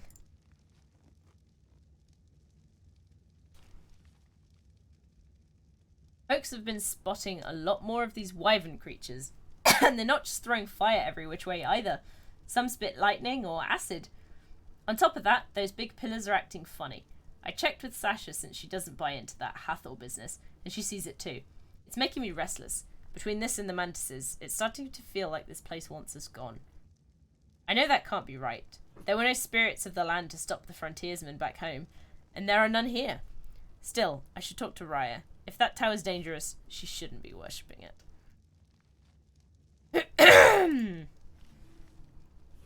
I shouldn't have expected her to listen. Raya's kept her faith this long, so there was no way a few wyverns and a talking to were going to change that, even if that talking to came from me. Still, I'm not about to take any chances. Whether it's wyverns, mantises, or giant towers, nothing's harming this town, and it's especially not harming her. Her prayer groups are getting extra guards, and I don't care if she likes it. I expect she won't. In fact, I'll probably have to sleep under the stars for the next few nights. Oh well, I suppose that's what you call a long-term investment.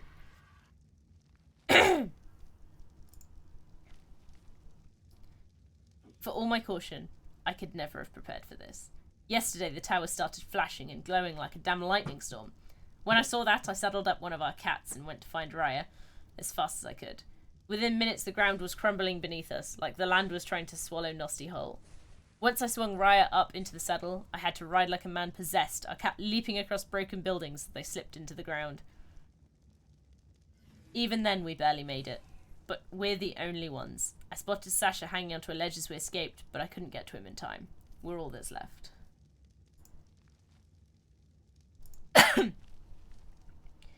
I wish I were better with words. I just don't know what to tell Raya after all that's happened.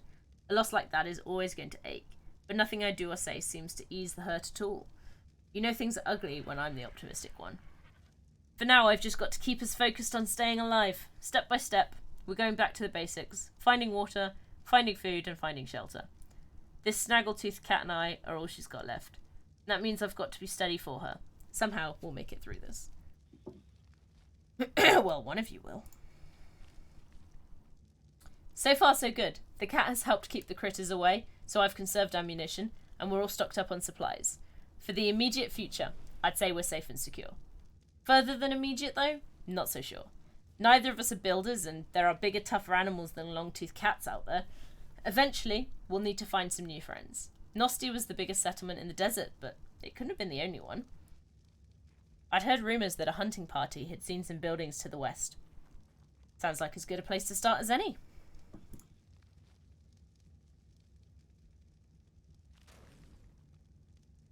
Damn it all to hell. I had everything under control, but I just had to go searching for that town. What a stupid, boneheaded decision.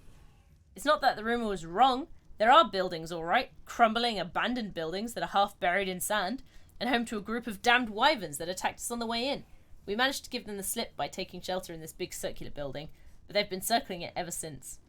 We've got enough supplies for nearly a week. Hopefully they'll lose interest before we start to run dry. The last note. The wyverns haven't left. They're fixated on us. Well, if they want me so bad, they'll get it. I'm not foolhardy enough to fight them on my own, but I can at least insist that Raya take our mount. If things go south, then she'll have a chance to run. Raya, if that happens and you're reading this, don't go crying on my account. The time we've had is more than I could have hoped for. Besides, it'd be downright selfish of me to keep you to myself when you've got so much to offer the world. As for me, I've only got one true talent, and those ugly overgrown lizards will find out just what that is when I drag them all down to hell. Dun da da! And that was the end. You can talk now. I don't need to read anything. I appreciate. So to Also, hi Jackster. how it is then. Hmm? To happen. Nah. No, thank you, and coffee. I need to put my this stuff is- away first. I'm already naked. I'm very afraid. I've been ready for a while now. Yeah. So. Oh my god. Phoenix. Coffee, you gotta put all your stuff away. All of it. All Can't of have it. anything. Absolutely everything. No armor, no nothing. No armor. No food. No water. Nada. We want suffering on aberration. No, we can come back to do that. Yeah, we'll come back. Good later. Also, can you put the phoenix somewhere else? Because it's very bright. It is blinding. Thank you. Yeah, we can come back and you can do the overseer. Or you can do it on a different day. Whichever. By the way, coffee. You could have at least just take my beer instead. With my. Not Right, even okay. Barney. No, absolutely nothing. You can get that whilst we're there, because it's just a skin. Yeah. Also, we've got a nanny. Yeah. We've got multiple. Yeah.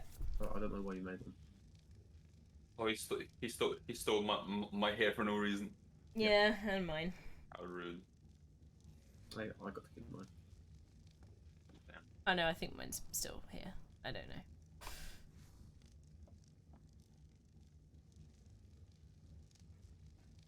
Somewhere else. I don't know. Are you coming or not? Dude, we're going. Oh. Well,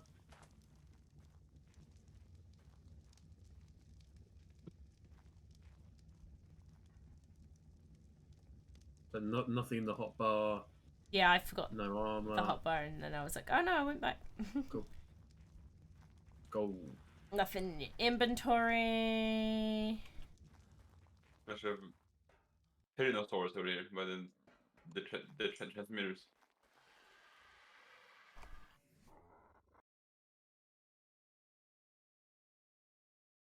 They just sort of shimmy away in. Transfer to another server. Aberation one, yeah. Should we go Which- together or? Do we have to go in between all these fucking... Oh my god. Yep. Why? Why are Shit, you that's- like I'm this? Lazy. Why are you like Dinosaurs. this? Okay. Go. If we spawn in the portal, and then we'll all spawn together. Yeah, at the portal then. Yep. Spawn I don't know. in the portal. That is the easiest place to spawn. Yeah. Oh, supposedly. Well, I mean, it's yes. not a very friendly place. I do want to overwrite. Jerko will probably get a message saying to overwrite. Right then. Yeah. Yeah, because Alright. this was the. Oh, Whoa. this world? Download. Where's my... On Whoa, survivor whoa, whoa, portal. whoa, whoa, whoa, whoa, whoa, whoa. What's happened to my character? It makes him have a new one. But I want my one. Oh. Okay, I'm gonna back out and go back on. Wait. Yeah, mine is only asking me to create. Is there a download option? That'll only give you the preset, I think. The character thing. Wait, I'm gonna go back onto the island. This could be better. Maybe just Oh. overwrote our old character. If that's the case, I will bring us back. I'll bring everyone back to where they were. But Sad. I'm hoping that's not. I don't know why that's happened. I don't understand why that would happen. Maybe the override was overriding our characters. Well, did everyone I get didn't. that? No, I didn't get Okay. asked. Oh, okay. If you go back onto the island, you can download your character again.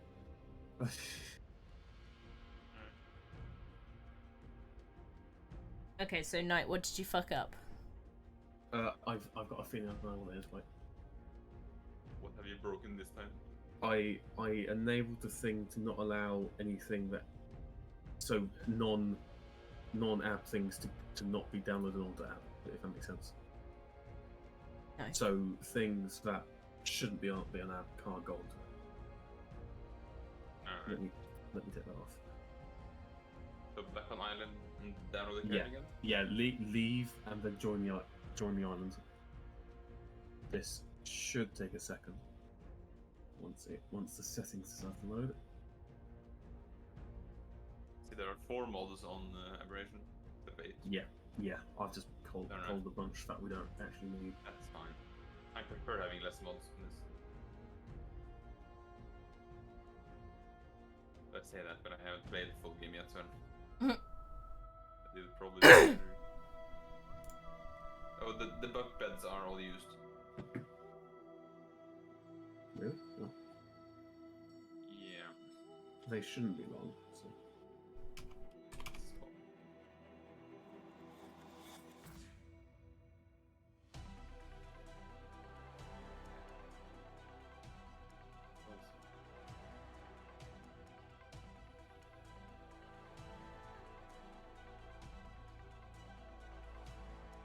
The coordinates you put in chat there earlier, is that the base place? That's the base location. Yeah.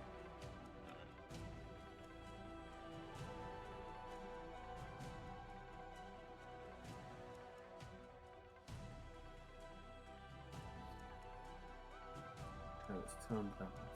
So, Hanging out. The bunk bed is back. Downloading character.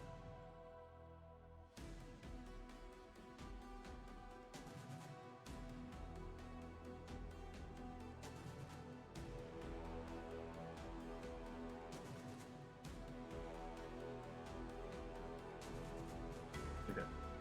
It is coming back on. And downloading theater. Well, it wouldn't be a map change without a cock-up, would it? It's like cocked up, Scorched as well.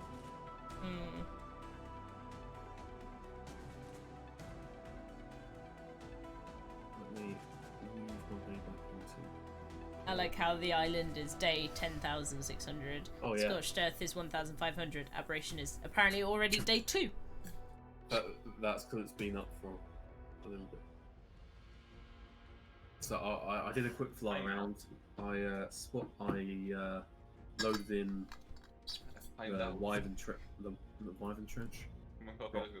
Rock Trench. So it should all be ready and working. Mods look like they're working. So Good. I can use the elevator for some reason. yeah, it's a laggy thing. Some reason it said that the data download was timed out. But I still do have my character.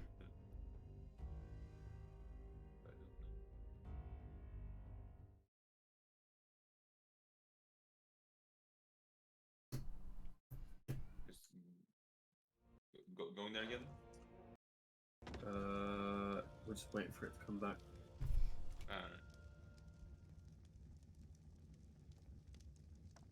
Yep. Right back again.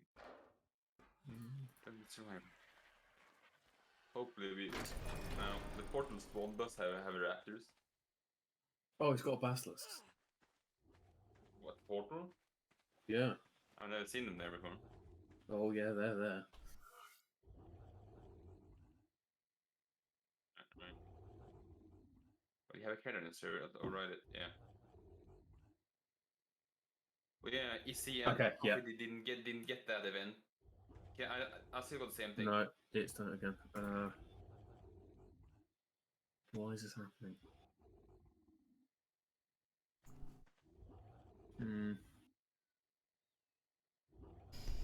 So it's still not. Okay, cool. No, I do. I have a feeling I've lost some things in the transmitter. Do they only last for 24 hours? I think so, yeah. What did you have in there? I don't remember. I'll have to check the stream. We've lost a few things. I put them in there to try and get myself across in the end, and then at the end I just think I forgot to take them back out again because I forgot that they only last for like 5 hot seconds. Well, it's a fair few then 5, but No, it isn't. 24 hours is jack shit. There's no fucking time. You and your fucking mind wipes, Coffee. You have. I think you're addicted to mind wipes at this point. Yeah. It's a good thing I haven't done the thing where I'm in the floor. Hang on. I can't hear you guys for a second. I think we might need to stage an intervention. An intervention for him. Ah, right. My headset's back. Oh, I've just done the same thing. What? I assume you just plugged in yours. No, I took my headset off to put on an eye spray on my face to try and help my eyes be better. What could be the problem then?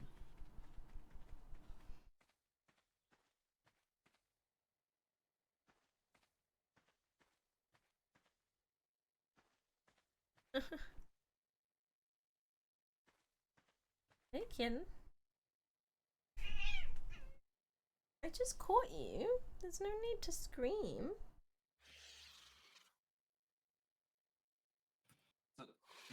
Then can't download, just times out. Sure.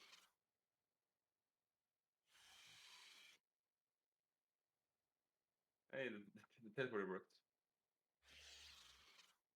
Very nice.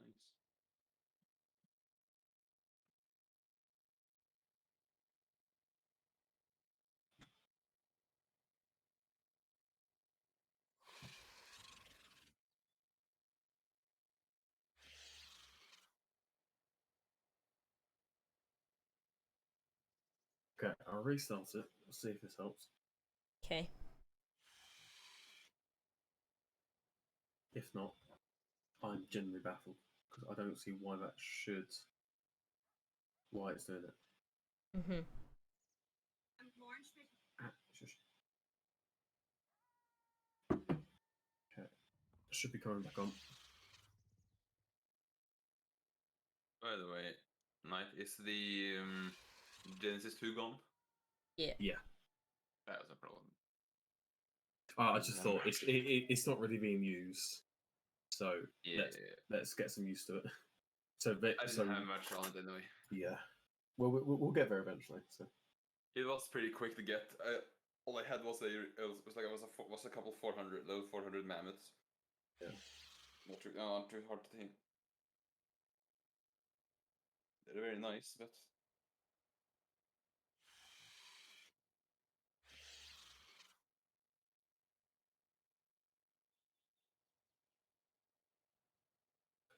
come back on.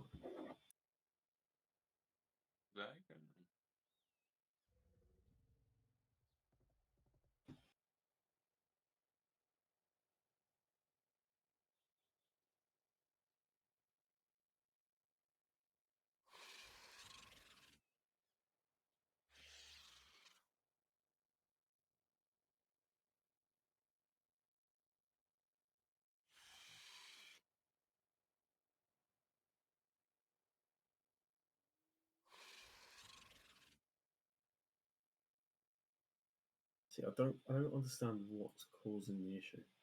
It's like a. Yeah, back up. Morning. Let's see this time. Fingers crossed.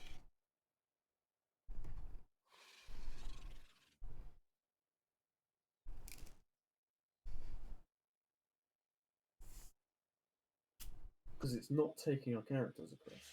No, it's not. Already have a Don't character. Survivor. Did not work. I have tried pressing cancel. Oh! Sorry, cat. Is this right? It was same character, old character, a new character. But Well, Have you got your spawned new in. character I or your don't. old character? I don't know. Finding out. I was made to make one. Yeah, did it make you make one?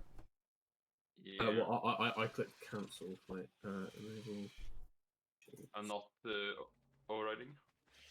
Wait, I'm testing for you. Wait.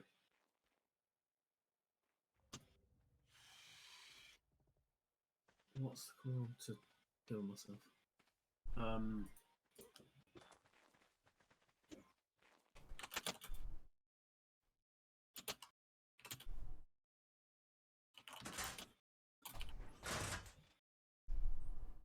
Suicide commands. Suicide. Might be that we had character. Well, maybe not. That wouldn't affect copy and incident. Mm. Is it if it was because we had characters on it? Yeah, no, is because the- it still affected me. yeah.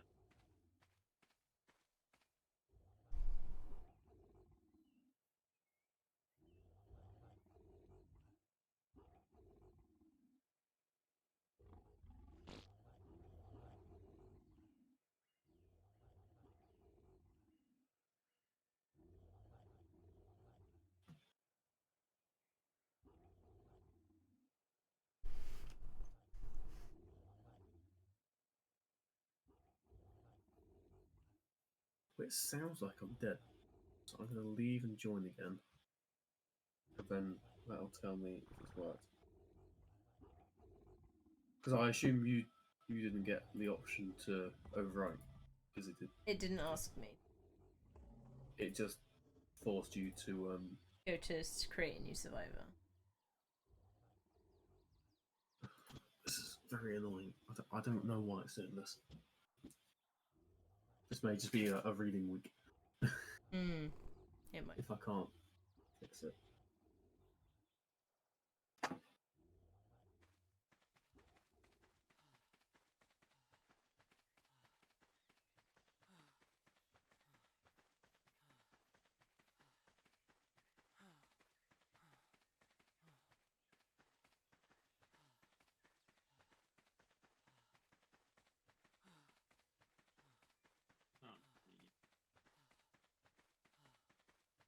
No. Or Coffee might be able to go and look for more phoenixes, considering Scorched is still up.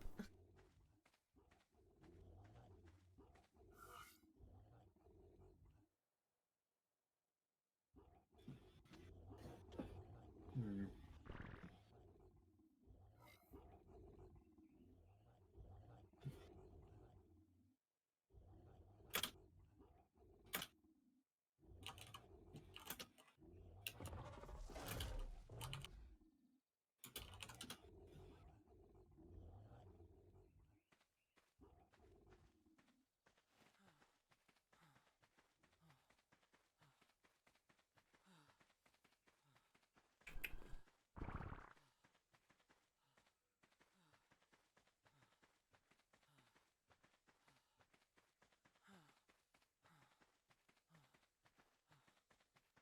Okay, downloads.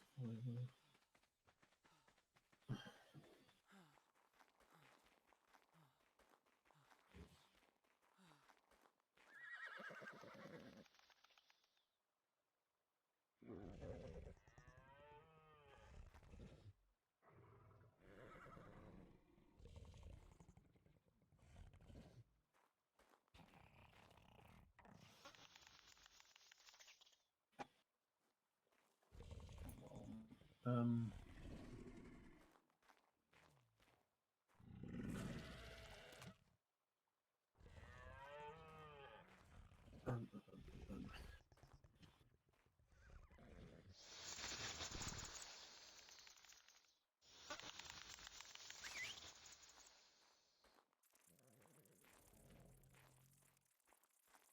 mother-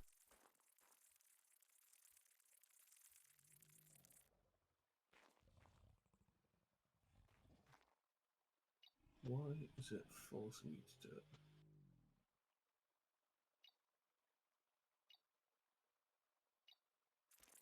Can I just cuddle saves?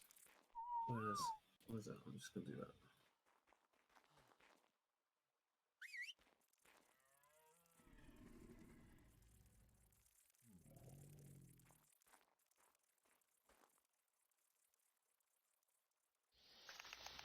Let's hope this doesn't break everything.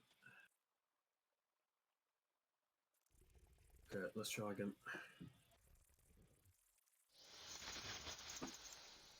I've made a change. I'm not sure if it will work or not, but I have 2 implants now. I've basically just culled.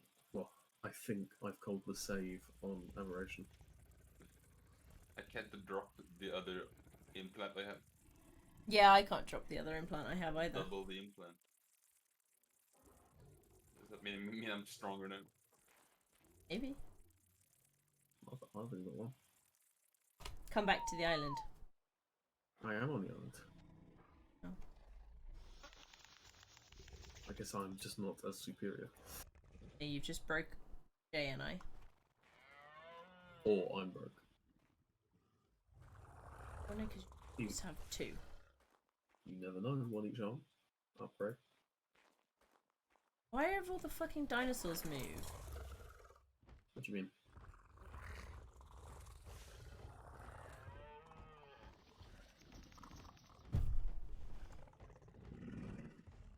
What in the stable? Hmm. I don't know. I haven't been over that side. I moved Gigas because I think we lost 1 or 2. But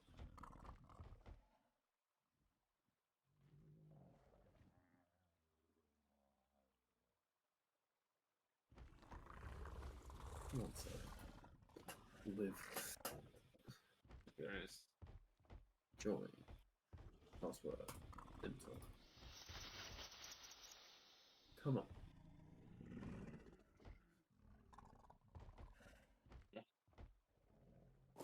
That's a bit weird. What? Okay. I wrote the wrong password. Like it kicked me off this server. It work now? See, it's like it's trying to do it. That is Okay. the right character. Okay. You know what? I have a solution to this. Let's just upload our characters, join as a new person, and then we can download the characters. That should work. Yeah, put characters in. So favorites. Puffy, you didn't put the mantis back. How could you? Schmantis? Whenever you use a creature, you gotta put it back properly where you found it. Mantis. Make a name menagerie. No, stable. Oh. Night. Hello.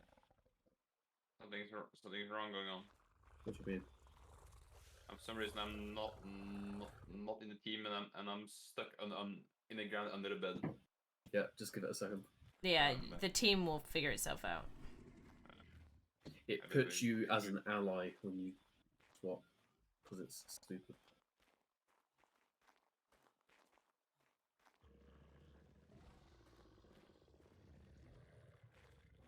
And the upload character then? Yeah, just give me a second, because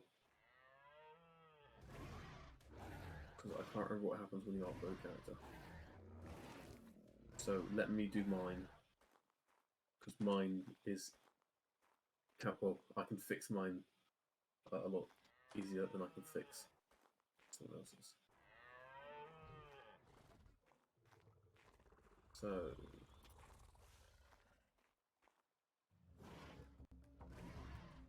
How'd you upload slides?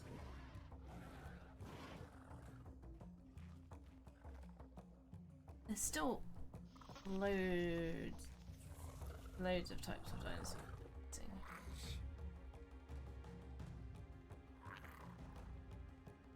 But I haven't.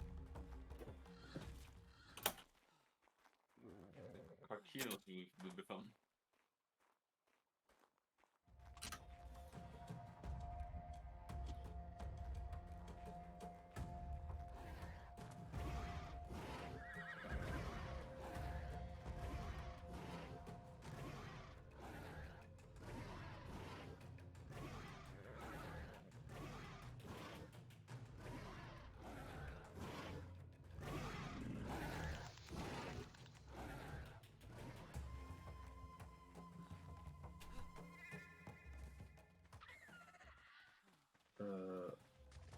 Give me a second. I might have to head off. That's alright. Just gonna zip over very quickly.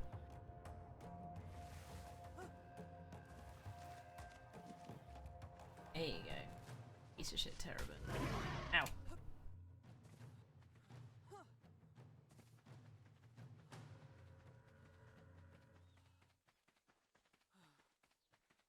Because we're doing it from the... Who didn't put the Fiomia away? Coffee, are you leaving dinosaurs out random places? I need to go back. In the greenhouse. Well, the mantis. The Fiomia's not in the greenhouse anymore. The mantis wasn't put back. I asked to borrow him earlier.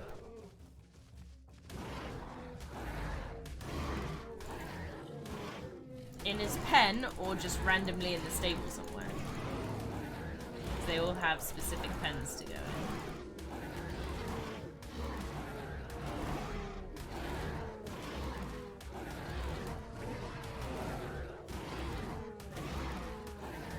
Okay, he'd moved randomly.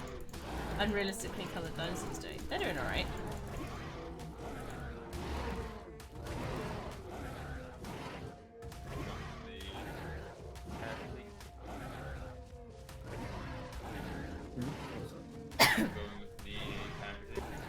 Well, I'm trying to figure out how to upload your slide. I can't figure it. I can't remember how to do it. Right. Which is a slight issue. Or did you just give up?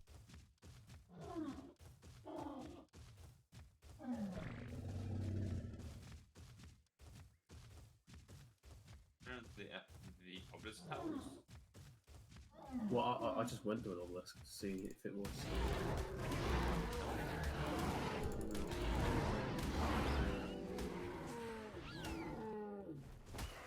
That video from 2016. Bloody. Yeah, you found like, oh, help guide in 2016. Oh, 5 years ago.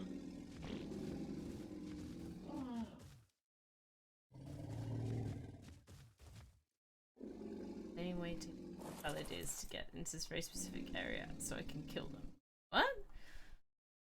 What section are you on? The hunting game. Maybe. Unless it's actually hunting deer. The post could work. No.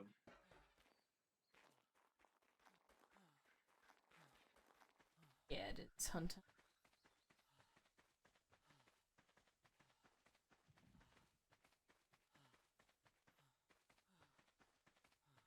It's a bit of Brontosaurus just killing something over there. Mm-hmm. They do that. They do like to defend themselves. Oh, nice. Hello. Apparently a bag here that's yours, full of. Yeah, it's just survivors. No, it's just Jens. Yeah. Vad håller du? Right. Okay, I'm gonna have to head off for tonight. Yeah, that's all right. Oh, the I'll Bearded try Gamer and Show. figure this Hey. out. Sorry, I'm just heading off now. I've got to be careful because I can't stay on too long with my eyes the way they are. Otherwise it'll end up like it did the other day. But yeah. It's not rubbing if I'm dabbing at the milkshake like this. I'm trying to get all the bits out of the side. But yes, sorry for the bad timing, Bearded Gamer. I promise I'm not just leaving because you turned up. No, I shall not milkshake because they get gunk in them and it needs to be removed. But yes, we were doing a lot of reading of our Explorer notes today. Didn't get onto AB because for some reason we can't transfer our survivors, which is a bit weird, but yeah, hopefully we'll be able to next week. And we'll have a whole week of Aberation fun. It's a long time since I've been on Aberation. And I didn't complete Aberation properly last time I played it, so I'm really looking forward to it. And I think Night is as well. And it's just completely different area. It's like jungly, just really nice. But yes, thank you everybody for watching. Next stream will be tomorrow from 1 o'clock. We are playing Armor. So yeah, that should be really good fun. So hopefully I will see some of you there. See you in the next one.